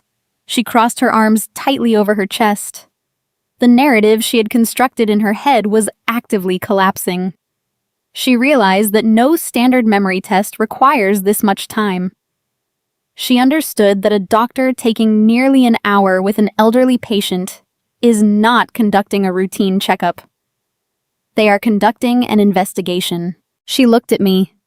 Her eyes searched my face for a lifeline for the obedient daughter to offer a comforting lie. I held her gaze and offered her a serene, unblinking stare. I did not break eye contact. The realization began to bloom behind her pupils. She remembered the specific phrasing I used in my office. She remembered how easily I had offered to schedule the appointment. She looked at the heavy binder resting on my knees, the one I had refused to open since we arrived. 45 minutes passed. Victoria stopped pacing. She stood frozen in the center of the lobby, staring at the heavy wooden door of the examination wing. The remaining fragments of her elegant facade shattered. The color drained from her cheeks, leaving her face a stark, unnatural white. Her hands trembled at her sides. The truth struck her with the force of a physical blow. She turned her head slowly, looking at Davis, then looking at me. She dropped her designer handbag onto the floor. The soft leather slapped against the tile. A routine 10-minute formality had turned into a prolonged, inescapable interrogation, and the suffocating panic finally seized her throat. Victoria stood in the center of the lobby. The paralyzing shock that had gripped her just moments ago rapidly metabolized into a fierce, indignant rage. In her pristine, insulated world, waiting rooms were for the working class. She had spent 5 decades navigating Charleston society under the firm belief that boundaries did not apply to anyone bearing her last name. When a socialite faces a scenario she cannot control, her default defense mechanism is to bulldoze the obstacle. She squared her shoulders, lifted her chin, and marched toward the heavy wooden door separating the lobby from the examination wing. The sharp, punishing impact of her designer heels against the linoleum echoed like a metronome, marking the final seconds of her reign. "This is ridiculous," she snapped, her voice rising an octave, shedding the last remnants of her southern charm. The receptionist behind the protective glass paused her typing, placing a hand near a silent alarm button discreetly mounted under her desk. Victoria ignored the receptionist entirely. She focused her tunnel vision on the brass lever of the examination room door. "I am his daughter," she declared to the room at large, projecting the entitled authority of a woman who viewed family ties as a skeleton key. "I have a legal right to be in there." She reached out her fingers, extending toward the polished metal. She anticipated zero resistance. She expected the world to yield. I stood up from my vinyl chair. I did not rush, nor did I project hostility. I moved with the fluid, deliberate economy of motion I utilized when approaching a judge's bench. I crossed the short distance between my seat and the corridor, stepping directly into her path. I placed my body squarely between her extended hand and the brass lever. I became an immovable physical barrier. My mother halted, her hand hovering inches from my shoulder. She stared at me, her blue eyes wide with a mixture of confusion and raw fury. The daughter she had marginalized her entire life was now standing in her way, denying her access to her prize. "You do not want to do that, Mom," I said. I kept my voice perfectly level, devoid of any emotional inflection. I delivered the warning with the clinical detachment of a pilot reading altitude metrics. The quiet defiance in my tone ignited a volatile reaction across the room. Davis Cole recognized that his client was rapidly losing her composure, which meant his lucrative retainer was in jeopardy. He needed to reassert his dominance and justify his presence.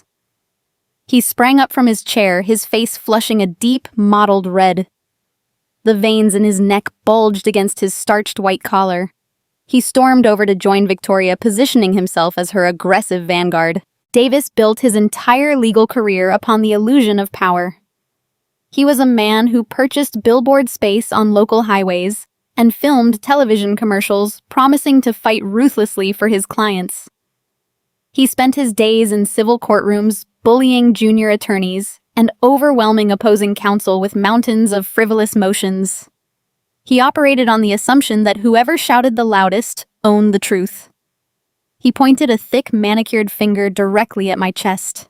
He launched into a tirade designed to intimidate me into submission. He threatened to sue me for obstruction of justice. He threatened to file an immediate injunction against my law firm for tortious interference. He proclaimed he would contact the State Bar Association by the end of the business day to have my license revoked for ethical violations. He hurled empty legal jargon into the chilled air of the clinic, attempting to build a wall of words that would force me to step aside. He cited family law statutes that held no relevance to the current situation, banking on the hope that I was too inexperienced to recognize his bluff. I did not flinch. I did not cross my arms defensively, nor did I take a step backward. I allowed him to expend his energy, watching the spit fly from his lips as he constructed his flimsy threats. When a litigator relies on volume, they reveal their lack of substance. A true predator does not roar before it strikes. It simply bites. I waited for him to pause for breath. The silence rushing back into the lobby felt dense and suffocating. I shifted my gaze from my mother, who was breathing heavily, to the red-faced attorney standing beside her. I looked Davis directly in the eyes. I bypassed his bluster and aimed straight for his survival instinct. "Did you draft the operating agreement for Palmetto Holdings?" "Davis?" I asked. I pitched my voice low, forcing him to lean forward slightly to catch the words. "Or did she forge that without your help?" I delivered the question with surgical precision. It contained only 20 words, but those words carried the payload of a tactical nuclear strike. In the span of a single heartbeat, the question communicated a vast, terrifying reality to the man standing in front of me. It told him that the opposition knew about the offshore shell company. It told him that the opposition knew about the forged documents. Most devastatingly, it told him that the opposition was currently evaluating whether to name him as a co-conspirator in a federal financial crime. The transformation was instantaneous and profound. The aggressive red flush drained from his cheeks, replaced by a sickly pallid gray. The bluster evaporated from his posture. His arm, which had been pointing accusatorily at my chest, slowly lowered to his side, as if the muscles had suddenly lost their connective strength. His mouth remained slightly open, catching on a threat he would never finish articulating. Davis Cole was a man who skirted the edges of ethical behavior to secure a paycheck, but he was not a fool. He understood the profound difference between a civil family dispute and a federal indictment for wire fraud and elder abuse. He realized that the quiet, understated estate lawyer standing guarding the door had not brought him here to argue about medical waivers. I had brought him here to show him the gallows his client had built. He processed the agonizing truth that Victoria had lied to him, minimizing her actions to secure his representation. He recognized that by standing beside her, he had unwittingly placed himself in the blast radius of her impending destruction. Victoria stared at her attorney, failing to comprehend the sudden shift in his demeanor. She demanded he do something, her voice shrill and commanding. She ordered him to force me out of the way. She did not understand the legal vocabulary I had just weaponized against him. She only saw her expensive gladiator retreating from the fight. Davis did not respond to her. He did not look at her. His eyes remained locked on my face, searching for any sign of bluff or hesitation. He found none. He found only the cold, unyielding certainty of a woman holding a royal flush. The air conditioning unit hummed in the prolonged silence. The tension stretched, pulling taut like a wire about to snap. Then the heavy brass mechanism of the examination room door clicked loudly right behind my back. The latch disengaged with a sharp metallic finality that echoed through the paralyzed waiting room. The heavy brass mechanism of the examination room door unlatched with a sharp click that resonated through the quiet lobby. The door swung inward, breaking the suffocating tension that had built over the past hour. Marcus Vance stepped over the threshold into the waiting area. The fluorescent lights mounted in the ceiling panels illuminated the polished silver badge clipped to his leather belt. The state seal engraved on the metal caught the glare, broadcasting his authority to every corner of the room. Dr. Samuel Sterling followed a pace behind him, holding a medical chart, his expression somber and observant. The arrival of state investigators instantly altered the atmospheric pressure. The sterile clinic transformed into a theater of consequence. Victoria Holloway stopped breathing. Her manicured fingers, which had been nervously twisting the strap of her designer handbag, froze in midair. She stared at the gleaming badge. In the secluded, affluent reality of Charleston high society, law enforcement was an abstract concept. Police officers were hired to direct traffic during charity marathons or secure the perimeter of private galas. They did not conduct interrogations at her father's medical appointments. Her mind scrambled, failing to reconcile her aristocratic privilege with the cold reality of a criminal investigator standing 3 feet away. The rigid hierarchy she relied upon her entire life was dissolving right in front of her eyes. Davis Cole recognized the acute danger immediately. He survived in the cutthroat legal profession by identifying subtle shifts in leverage and talking his way out of corners. He stepped in front of my mother, using his tall frame as a physical shield. He smoothed the lapels of his pinstripe suit and manufactured a wide, patronizing smile. He intended to seize control of the narrative before Marcus could utter a single accusation. He opened his mouth, preparing to deploy his signature courtroom bluster. He planned to dismiss the situation as a trivial domestic dispute, framing the tension as a simple financial misunderstanding typical of wealthy households managing an aging patriarch. He thought he could charm the state agent with a few practiced platitudes. I did not allow him to utter a single syllable. I moved forward, slicing through the empty space separating us. I raised my arms and presented the heavy red-tabbed binder directly to the investigator.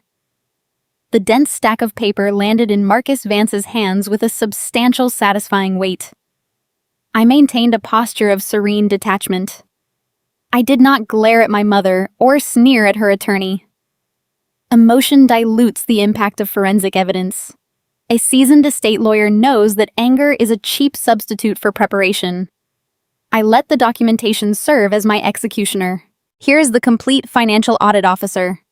IP logs, wire transfer receipts, the LLC operating agreement, and verified handwriting samples proving Victoria Holloway initiated the unauthorized transfer of $2 million. I spoke the words with the flat, rhythmic cadence of a court reporter reading a transcript.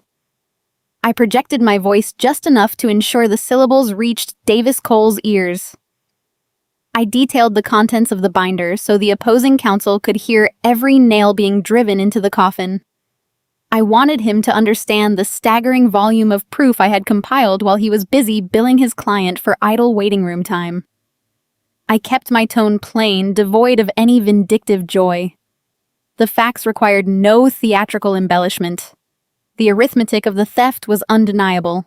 The compilation of that binder represented 72 hours of relentless forensic focus. I had tracked the digital footprint of the stolen capital across 3 different banking institutions. The IP logs I referenced were not generic traces. They pinpointed the exact broadband router located inside Victoria's historic home on East Battery Street. The wire transfer receipts displayed the precise timestamps of her unauthorized transactions, matching the exact window of time she claimed to be tidying up Henry's study.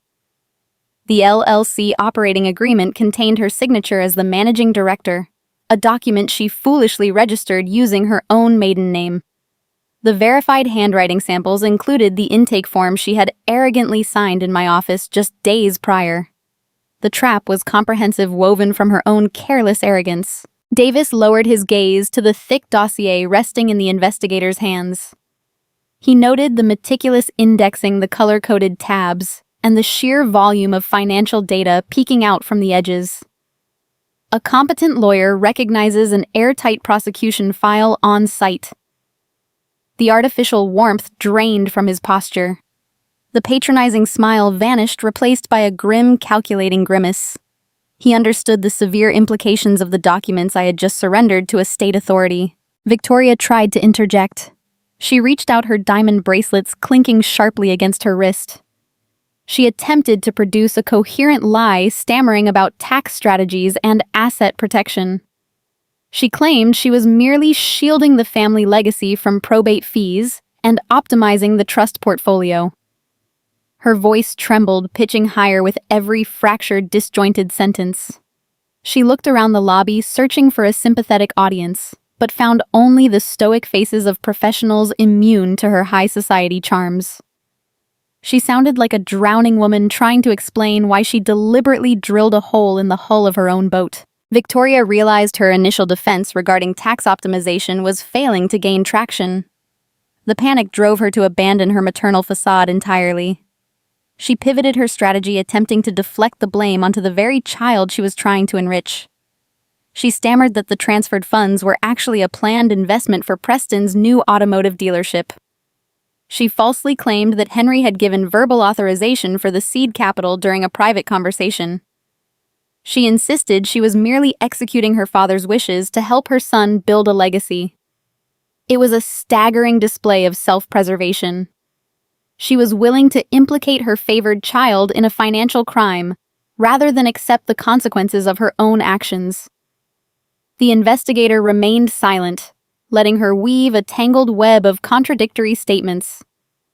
Every word she spoke was a further admission of guilt, demonstrating her detailed knowledge of the fund's destination. Her excuses fell flat against the sterile walls of the clinic.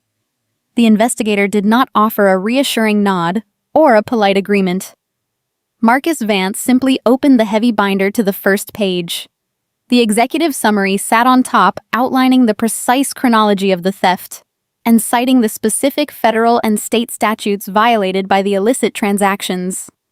The text was printed in crisp, undeniable black ink. Davis leaned over slightly, his eyes scanning the top summary page. The legal mechanisms began clicking in his head at a rapid pace. He read the paragraph detailing the illicit funneling of stolen capital into the Palmetto Holdings shell company. He recognized the profound jeopardy of his own position. If he continued to represent a client actively engaging in ongoing wire fraud, he risked becoming an accessory after the fact. The South Carolina Bar Association does not look kindly upon attorneys who facilitate the exploitation of vulnerable seniors. Representing a difficult client is one thing. Suborning perjury and abetting federal crimes is a career-ending maneuver. Davis understood the lethal nature of a paper trail. A skilled attorney can argue against circumstantial evidence or challenge the reliability of a witness, but documentary proof leaves no room for interpretation. He read the summary page, his eyes darting across the bulleted points of the financial audit. He saw the references to the state registry filings and the corresponding bank routing numbers. He grasped the catastrophic reality that his client had not just mismanaged a trust, but had systematically looted it using fraudulent credentials. The ethical implications crashed down upon him. If he stood by her side and endorsed her fabricated story about verbal authorizations, he would be actively participating in the cover-up of a felony. The state bar would strip him of his license, seize his firm, and potentially recommend him for criminal prosecution. The blood drained from Davis Cole's face, leaving his skin a sickly ashen gray. The realization hit him with physical force. He was standing next to a woman who was about to be indicted, and she had dragged him into the blast radius. He looked at Victoria, who was still sputtering fragmented justifications about her rightful inheritance. She was waiting for her high-priced gladiator to draw his sword and defend her honor. She expected him to unleash a torrent of objections and threaten the investigator with a lawsuit. Davis reads the top summary page, visibly pales, snaps his Mont Blanc briefcase shut, and walks out of the clinic without saying a single word to my mother. The heavy oak door of the conference room clicked shut, sealing the departure of Davis Cole. His exit was more than just a man leaving a building. It was a formal resignation from a sinking ship. He had processed the evidence in the red-tabbed binder and recognized the forensic integrity of the prosecution file I had assembled. He understood the liability of remaining in the room with a client who had successfully orchestrated a $2 million wire fraud while maintaining a veneer of innocent confusion. My mother stood alone in the center of the sterile hallway. The silence that followed was heavy and final. She looked toward the exit, expecting her gladiator to fight for her, but found only empty floorboards. Victoria Holloway did not have a secondary strategy. Her entire life was a collection of performances designed to manipulate her environment. She had always functioned on the assumption that her social capital, her family name, and the carefully curated illusion of a perfect Charleston upbringing would render her bulletproof in any conflict. She had never been required to build a contingency plan for genuine accountability. She turned toward me, her face drained of its performative confidence. Her eyes searched mine for a crack in the armor, looking for the girl she had raised to be a convenient domestic utility. But she found only the cold, steady gaze of a professional adversary. She pivoted instantly. This was the weaponized martyrdom of the toxic parent, a technique as familiar as her own heartbeat. She began to sob. The transformation was abrupt, the kind of professional crying that switches on and off like a light fixture. Her shoulders shook with rhythmic, audible gasps. She raised her hands to her face, shielding herself from the reality of the situation. She started to speak in a fragmented, broken tone, claiming she had been misunderstood. She sobbed about the weight of the family estate and the terrifying, looming burden of inheritance taxes. She claimed she had only moved the funds to protect the assets from the predatory reach of federal tax authorities. She insisted she was acting out of love, trying to ensure that my grandfather would never lose his home or his way of life. She begged me to remember family loyalty. She spoke about the bond between a mother and a daughter, the years she spent raising me in that colonial house. The piano lessons, the debutante balls, the sacrifices she claimed she made for my future. She appealed to our shared history, trying to frame the theft as a misguided act of familial protection. She wanted me to view her as a victim of circumstances, a woman who simply got lost in the labyrinth of high finance while trying to keep the family ship afloat. She was a master of reframing. She could turn a criminal act into a tragic mistake with a few well-placed tears and a reference to shared memories. I stood completely motionless while the performance unfolded. I did not move closer to comfort her, and I did not flinch at the accusations she hurled into the air. I let her continue until the cadence of her voice began to flag. I needed her to empty herself of every excuse before the reality descended. She looked up at me, eyes red and brimming with water, expecting me to soften.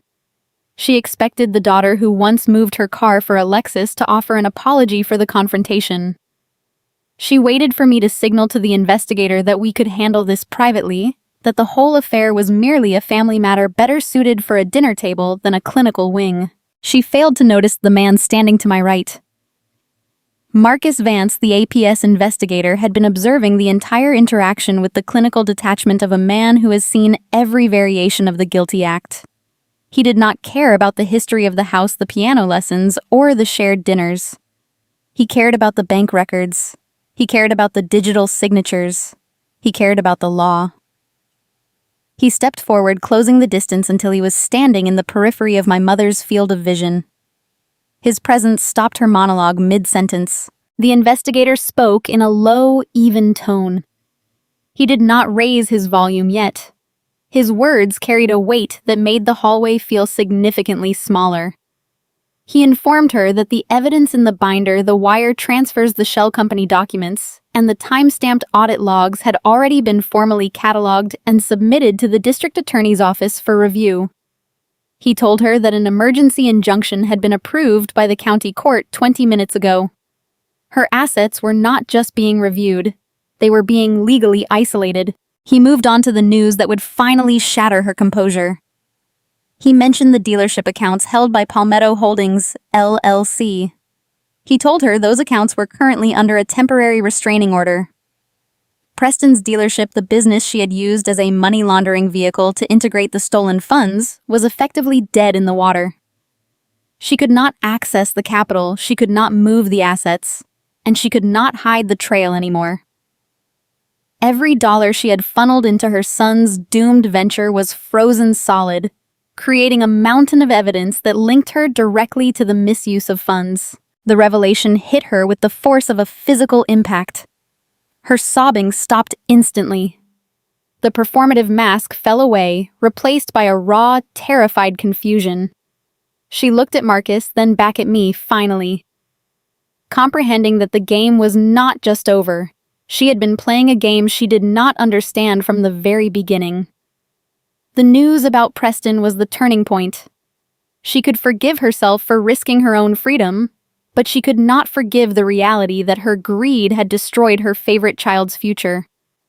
The potential reality of Preston facing legal scrutiny for a dealership he did not understand, funded by money he did not earn, finally ignited a true, uncontrolled panic. She began to hyperventilate. The air in the hallway seemed thin, inadequate for the speed of her racing pulse. She realized that I had been the one pulling the strings all along, that I had been the one guiding the investigator toward the most damaging pieces of evidence. She understood that I had not been fooled by her tears, her debutante lessons, or her calls to family loyalty. I had watched her, tracked her, and methodically dismantled her entire life with the patient care of a professional. The realization that her own daughter had engineered her destruction was more painful than the threat of jail. It was a total rejection of the hierarchy she had forced upon me for 27 years. The realization ignited a frantic need to escape. She could no longer bear the weight of the investigation, the judgment of the staff in the clinic, or the cold, unwavering gaze of the daughter she once tried to render invisible. She pivoted on her heels with a clumsy, disjointed motion. She didn't look at Henry, who sat silently in the exam room, or at me, or at the investigator. She simply lunged for the exit. Her heels clattered against the floor, a frantic, erratic sprint toward the lobby doors. She pushed past the reception desk, ignoring the receptionist's call, and burst out into the muggy Charleston afternoon. I watched her through the glass panels of the lobby. She did not walk to her car. She ran. She navigated the parking lot with the desperate, jagged steps of a woman being chased by her own choices. She reached her Mercedes, her hands fumbling with the key fob. She dropped her purse, clutched at the handle, and threw herself into the driver's seat. The engine roared to life, a sharp, angry mechanical sound in the stillness of the medical district. She backed out of the parking stall with a sickening screech of rubber, barely avoiding the concrete barrier before she fishtailed toward the main road. She wasn't just running away from the clinic. She was running away from the reality of her own choices. I stood in the corridor, watching her car merge into the heavy Charleston traffic, ignoring the stop signs and the flow of the other vehicles. She did not head toward her home on East Battery Street. I knew that route too well. She headed west. I watched the silver Mercedes disappear around the bend of the street, the tires spraying water from the rain-slicked road.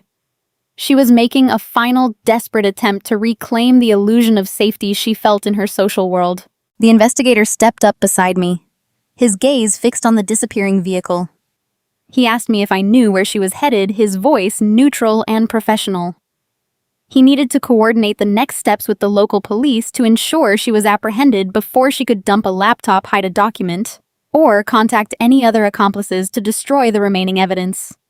He needed a reliable destination. I looked at the turn she had taken at the intersection, a route that bypassed the highway, and the residential districts leading straight toward the coastline. I watched the distant glint of the sunlight catching the chrome of her bumper as she moved with aggressive, reckless speed toward the Charleston Country Club. It was her final fortified castle.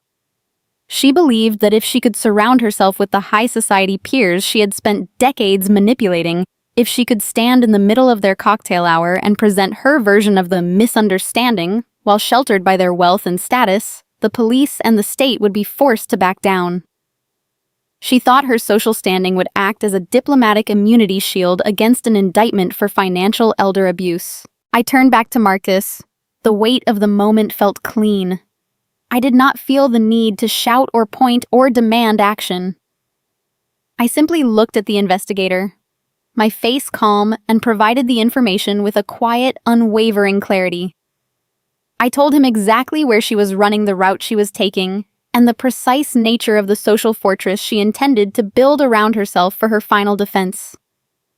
I watched the light dawn on his face as he realized the location was a public venue, where her arrest would be the ultimate, indisputable confirmation of her guilt. I handed him the final location and waited for the next sequence to unfold. I remained in the sterile corridor of the medical clinic while Marcus Vance raised his radio. He dispatched the coordinates to the local precinct, initiating the formal apprehension protocol. I did not return to my law office. A strategic litigator always verifies the execution of a warrant. I walked to my vehicle and drove the familiar route toward the coastline. The Charleston Country Club sits on a sprawling peninsula. It is a fortress of manicured lawns, white pillars, and unwritten rules. In my youth, Victoria dragged me to Sunday brunches on that same veranda. She would force me into stiff pastel dresses and instruct me to sit quietly while she charmed the wives of local politicians. She utilized my obedience as a prop to demonstrate her superior parenting. Now she was utilizing my absence to fabricate a fiction. I parked my car near the perimeter fence. I walked through the side garden, positioning myself behind a row of ancient palmetto trees. The vantage point offered a clear line of sight to the main terrace. The afternoon sun bathed the patio in a warm, golden light. A string quartet played a soft classical arrangement near the outdoor bar. Waiters in crisp white jackets circulated with silver trays. Victoria occupied a prime table near the edge of the veranda. She sat beneath a green canvas umbrella. A chilled gin martini rested near her right hand. She was surrounded by the exact audience she craved. The mayor's wife sat to her left. Two women who served on the Heritage Foundation board sat across from her. A prominent state court judge occupied the adjacent seat. Victoria leaned forward, pressing her hand against her chest. She was performing the role of the heartbroken matriarch. I could not hear every syllable over the string quartet, but I could read her body language. She wiped a dry eye with a cocktail napkin. She shook her head with feigned sorrow. I knew the script she was reciting. She was telling them that the pressure of handling Henry's estate had fractured my mind.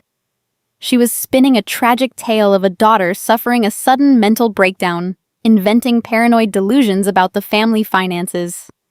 This was her signature maneuver. Whenever her authority was questioned in the past, she pathologized the dissenter. She painted herself as the long-suffering caregiver holding the family together despite my alleged instability. The women at the table nodded with practiced sympathy. They murmured quiet condolences. They believed her because trusting a fellow socialite is easier than acknowledging a thief in their ranks. Victoria took a slow sip of her martini. She believed the polished silver and the clinking crystals shielded her from the consequences of the morning. She thought the pedigree of her lunch companions provided a diplomatic immunity. The classical music drifted through the humid air. Then a harsh rhythmic sound fractured the serenity. Tires crunched heavy and fast over the crushed oyster shell driveway leading to the main entrance. Members of the club normally arrive at a leisurely pace, handing their keys to the valet with a casual flick of the wrist. The 3 vehicles that turned past the front gates did not slow down for the valet podium.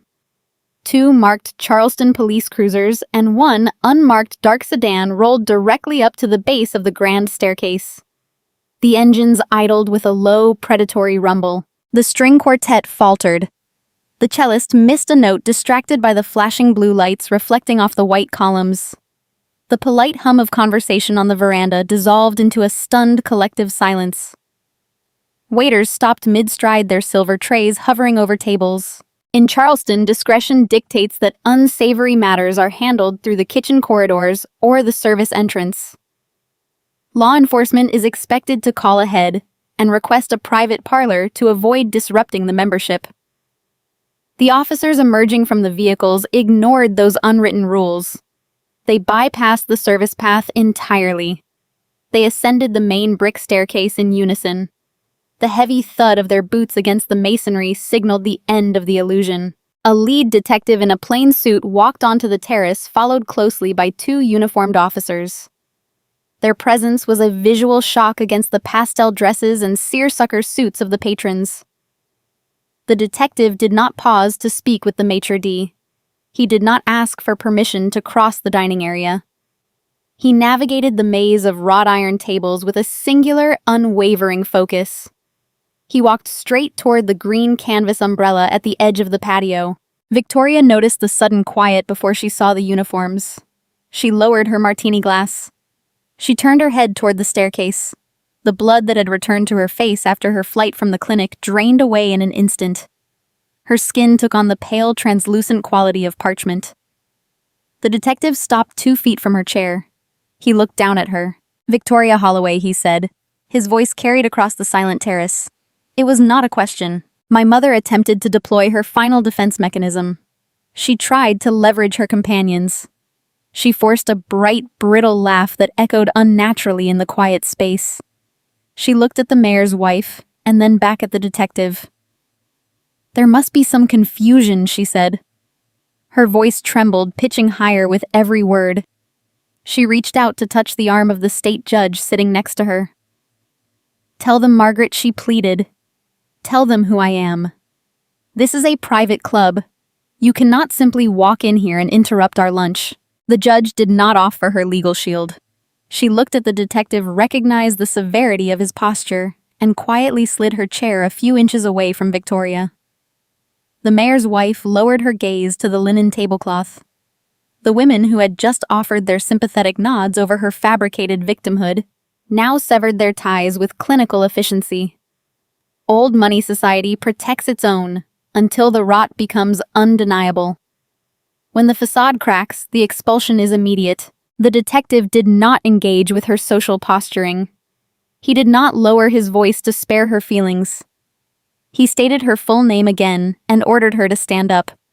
He informed her she was being placed under arrest for federal wire fraud and felony financial exploitation of a vulnerable adult. The specific charges rang out over the veranda. Wire fraud. Elder exploitation. The ugly, unvarnished truth spilled over the crystal glasses and the expensive appetizers. The narrative of the tragic mental breakdown evaporated.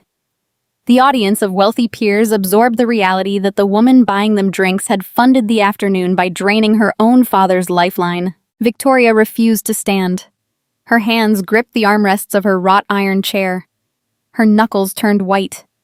She shook her head, whispering frantic denials. She claimed there was a medical emergency. She stammered about a misunderstanding regarding a trust document. She looked around the patio, begging someone to intervene, begging the staff to call the club manager to escort the officers away. The detective did not ask a third time. He stepped forward and grasped her upper arm. He pulled her upward, forcing her out of the chair. The gin martini tipped over, spilling clear liquid across the white linen. Victoria stumbled, her designer heels catching on the brick patio. "Turn around and place your hands behind your back," the detective instructed. She choked on a sob, a genuine sound of sheer, unadulterated terror. The uniformed officer stepped in and secured her wrists. The heavy metallic click of the handcuffs snapping shut pierced the quiet air. It was a sharp, final sound. It echoed across the terrace, bouncing off the white pillars and the glass windows. The silence that followed was devastating. Nobody gasped. Nobody offered a word of defense. The entire board of the Heritage Foundation, the local politicians, and the legacy families watched in mute judgment as the officers turned her around. Her diamond tennis necklace shifted against her collarbone, a glaring symbol of her crime. The detective guided her toward the main staircase. She did not walk with her head held high. Her shoulders slumped. Her knees buckled slightly with each step, requiring the officers to bear her weight. She was paraded past the silent tables, past the frozen waiters, past the string quartet. She had spent her entire adult life clawing her way to the center of this social circle. She had craved their attention and their envy. She had finally captured the unwavering focus of the entire Charleston Country Club. Every eye on the veranda tracked her movement. It was the public attention she had always desired transformed into a permanent, inescapable disgrace. As they escorted her down the brick steps toward the waiting squad car, a new detail emerged. A detail that confirmed the inescapable nature of her trap. The state judge, the woman sitting directly across from Victoria, stood up from the table. She pulled a mobile phone from her clutch. The screen displayed an encrypted state judicial communication portal. The judge had not been nodding in sympathy during Victoria's story. She had been reading the emergency asset freeze and the arrest warrant that crossed her digital docket 10 minutes prior. Victoria had sought sanctuary with the very magistrate who had stamped the approval on her destruction. The officers placed my mother into the back of the marked cruiser. The heavy door slammed shut, sealing her inside the caged partition. I remained in the shadows of the palmetto trees. I watched the vehicles reverse out of the driveway, their tires crunching over the oyster shells, taking the architect of my grandfather's misery away to a concrete processing cell. I turned my back on the country club and walked toward my car, preparing for the final phase of the operation. The swiftness of the federal justice system provides a stark contrast to the slow, deliberate maneuvering of Charleston society. Within 48 hours of her public removal from the country club veranda, the United States Attorney for the District of South Carolina presented the compiled evidence to a grand jury. The resulting indictment was comprehensive and devoid of any social deference. Victoria Holloway was formally charged with 3 counts of wire fraud, 2 counts of bank fraud, and 1 count of felony exploitation of a vulnerable adult. The magistrate judge, reviewing the flight risk and the staggering volume of the stolen assets, set her bail at a figure designed to keep her securely detained. The frozen accounts ensured she could not post the required bond. She traded her panoramic harbor views and vintage champagne for the cinderblock walls and fluorescent lighting of the county detention center. The high society peers she had fought so desperately to impress abandoned her, instantly erasing her name from their charity boards and gala guest lists. The financial contagion she engineered neutralized her favorite son with equal efficiency. The emergency injunctions secured by the state investigator effectively paralyzed Palmetto Holdings. Preston arrived at his leased commercial lot the following morning to find federal agents cataloging the inventory. The capital he assumed would fund his automotive empire was seized under asset forfeiture laws. Because he had signed the operating agreement as the managing director, he found himself facing intense scrutiny from federal prosecutors regarding his complicity in the money laundering scheme. The unearned swagger that fueled his earlier toasts evaporated. Forced to retain independent criminal defense counsel to avoid his own indictment, Preston faced a brutal liquidity crisis. I watched from a distance as the illusion of his success was systematically dismantled. He walked into a local pawn shop on King Street and sold the $30,000 gold watch right off his wrist. He liquidated the ultimate symbol of his fabricated status just to pay the initial retainer for a lawyer who could keep him out of federal prison. The golden child was finally forced to pay his own way. Victoria refused to accept her new reality. The detention center utilized an automated telephone system for inmate communication. My private office line and my personal mobile device logged dozens of incoming calls from the county facility. The automated voice would prompt me to accept a collect call from an inmate. I never pressed the button to connect the line. I listened to the voicemails she managed to leave on my secondary channels. Her tactics oscillated wildly between desperate weeping apologies and venomous whispered threats. She promised to ruin my career. She begged me to remember that she gave me life. She attempted to deploy every psychological lever she had installed in my mind during my childhood. I deleted every message without a second thought. I did not visit her holding cell. I did not arrange for her legal representation. I allowed the silence to answer her pleas. When you spend your life conditioning a daughter to be quiet and compliant, you cannot act surprised when she uses that exact silence to walk away from you permanently. While Victoria navigated the bleak reality of the penal system, I focused my expertise on reversing the damage she inflicted upon our family patriarch. The recovery of the stolen capital required meticulous legal maneuvering. Operating in tandem with the state investigators and the banking compliance officers, I initiated the clawback protocols.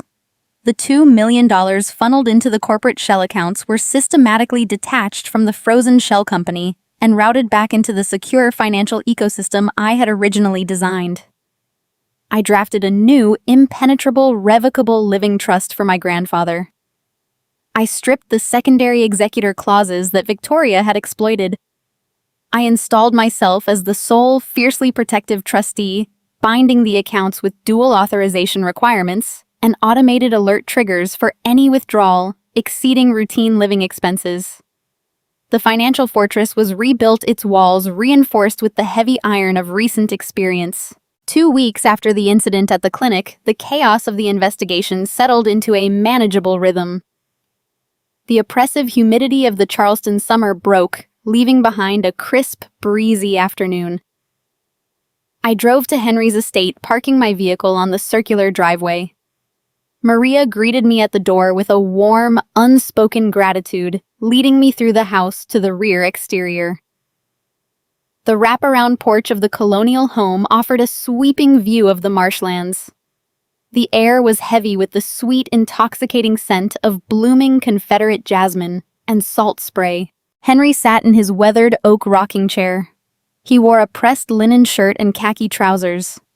The posture that had sagged under the weight of his financial humiliation was fully restored. He looked like the titan of industry who had built a shipping empire from a single rusted trawler.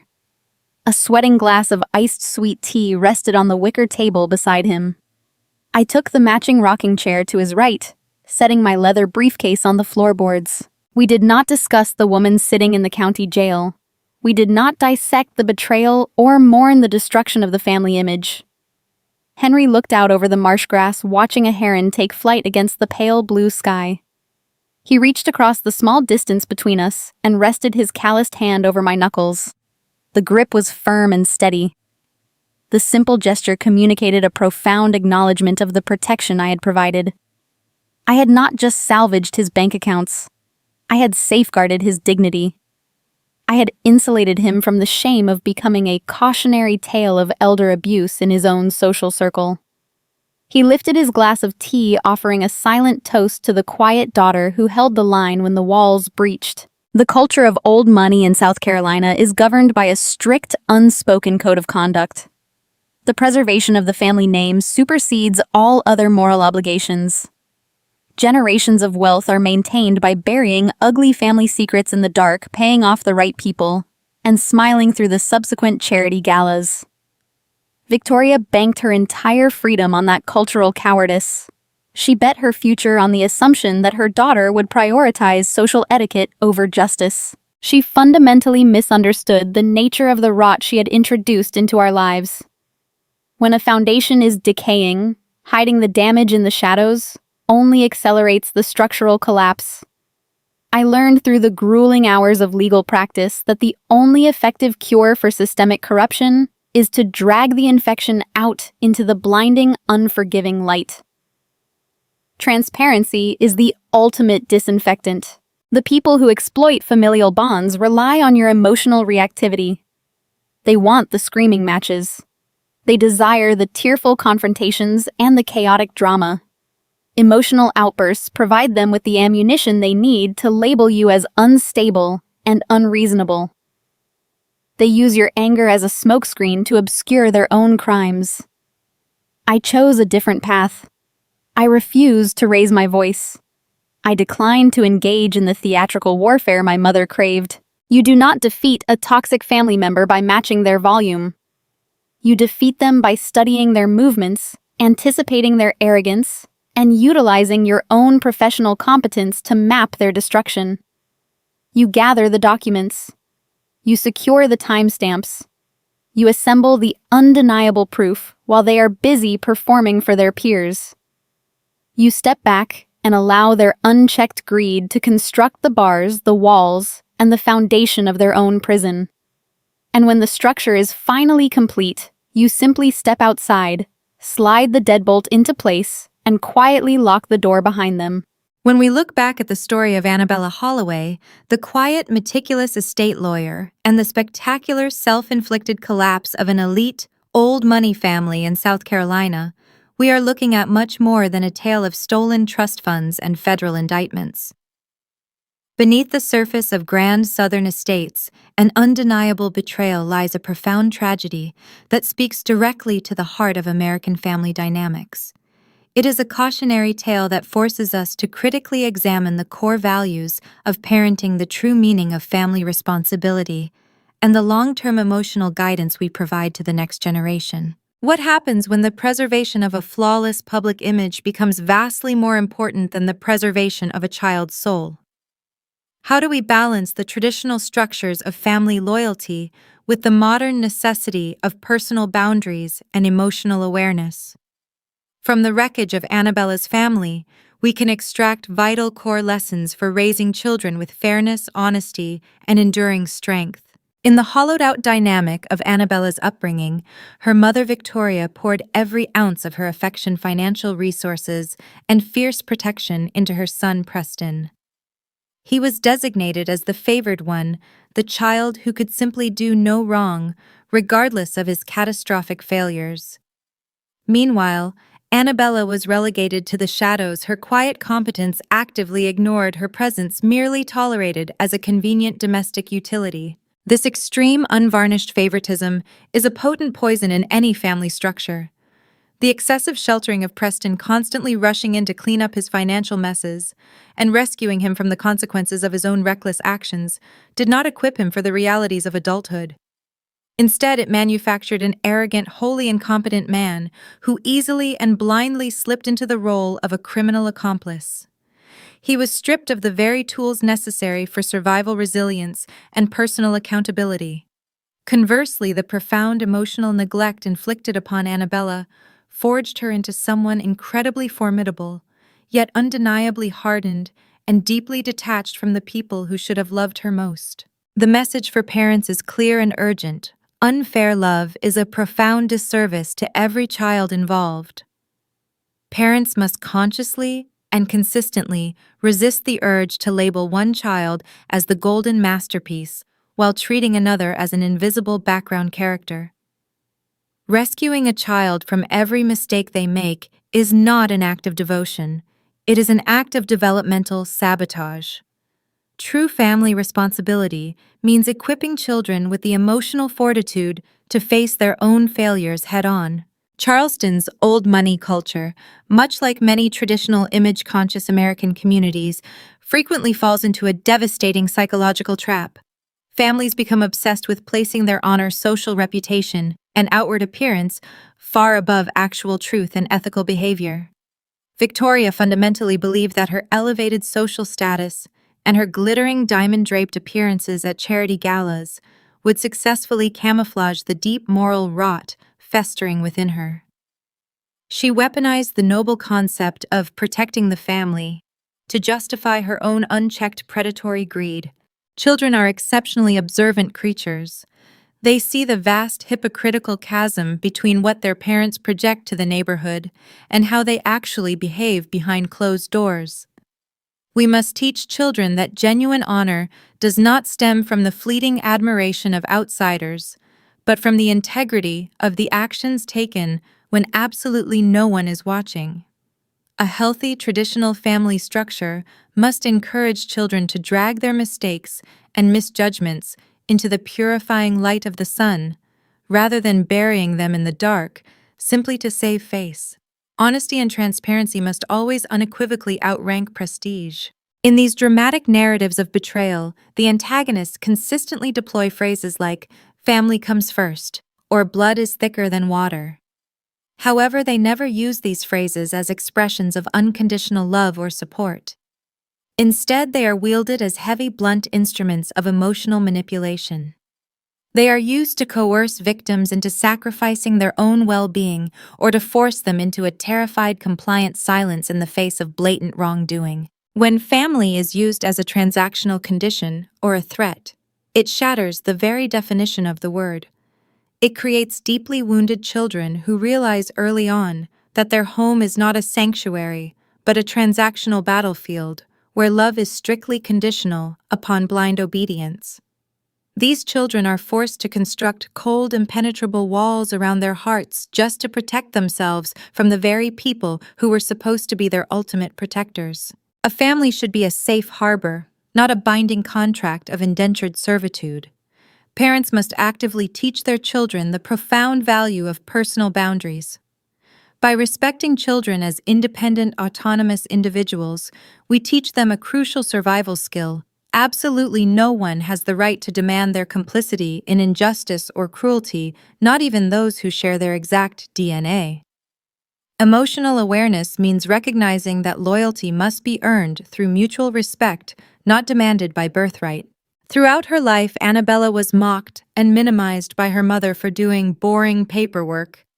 Yet it was precisely her quiet, meticulous expertise, her practical capabilities, and her unwavering patience that ultimately dismantled her mother's superficial, flashy facade.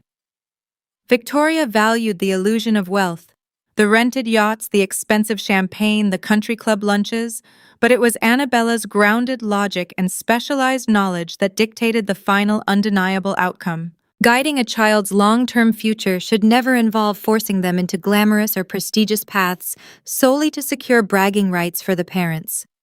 True effective guidance requires recognizing, encouraging, and deeply respecting a child's authentic strengths.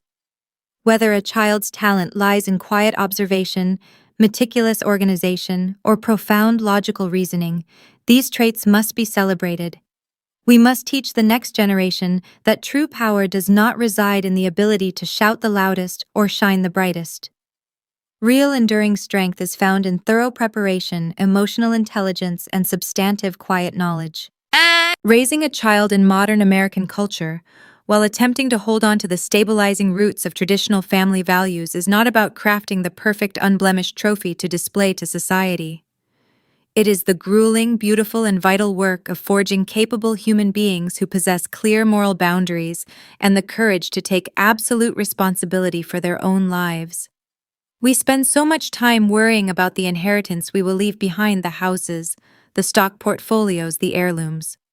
But the true lasting legacy of any family is the emotional and ethical framework permanently installed in the minds of its children. If you found a fragment of your own history reflected in these lessons, or if you simply appreciate the quiet power of watching truth and justice methodically unfold, I invite you to join our community. Subscribe and follow Fluffy Revenge as we continue to explore the intricate, often messy, but always revealing dynamics of human connection and consequence. As you close this page and step back into the rhythm of your own life, one is left to consider the quiet foundations of their own home. When the inevitable storms of consequence finally arrive, testing the very limits of a bloodline and the strength of a family's bond, the true nature of those walls is always revealed. Some discover their sanctuaries were constructed of nothing more than polished glass and fragile secrets shattering entirely at the first heavy strike of truth. Others find they have built something much quieter, much heavier, and infinitely more enduring.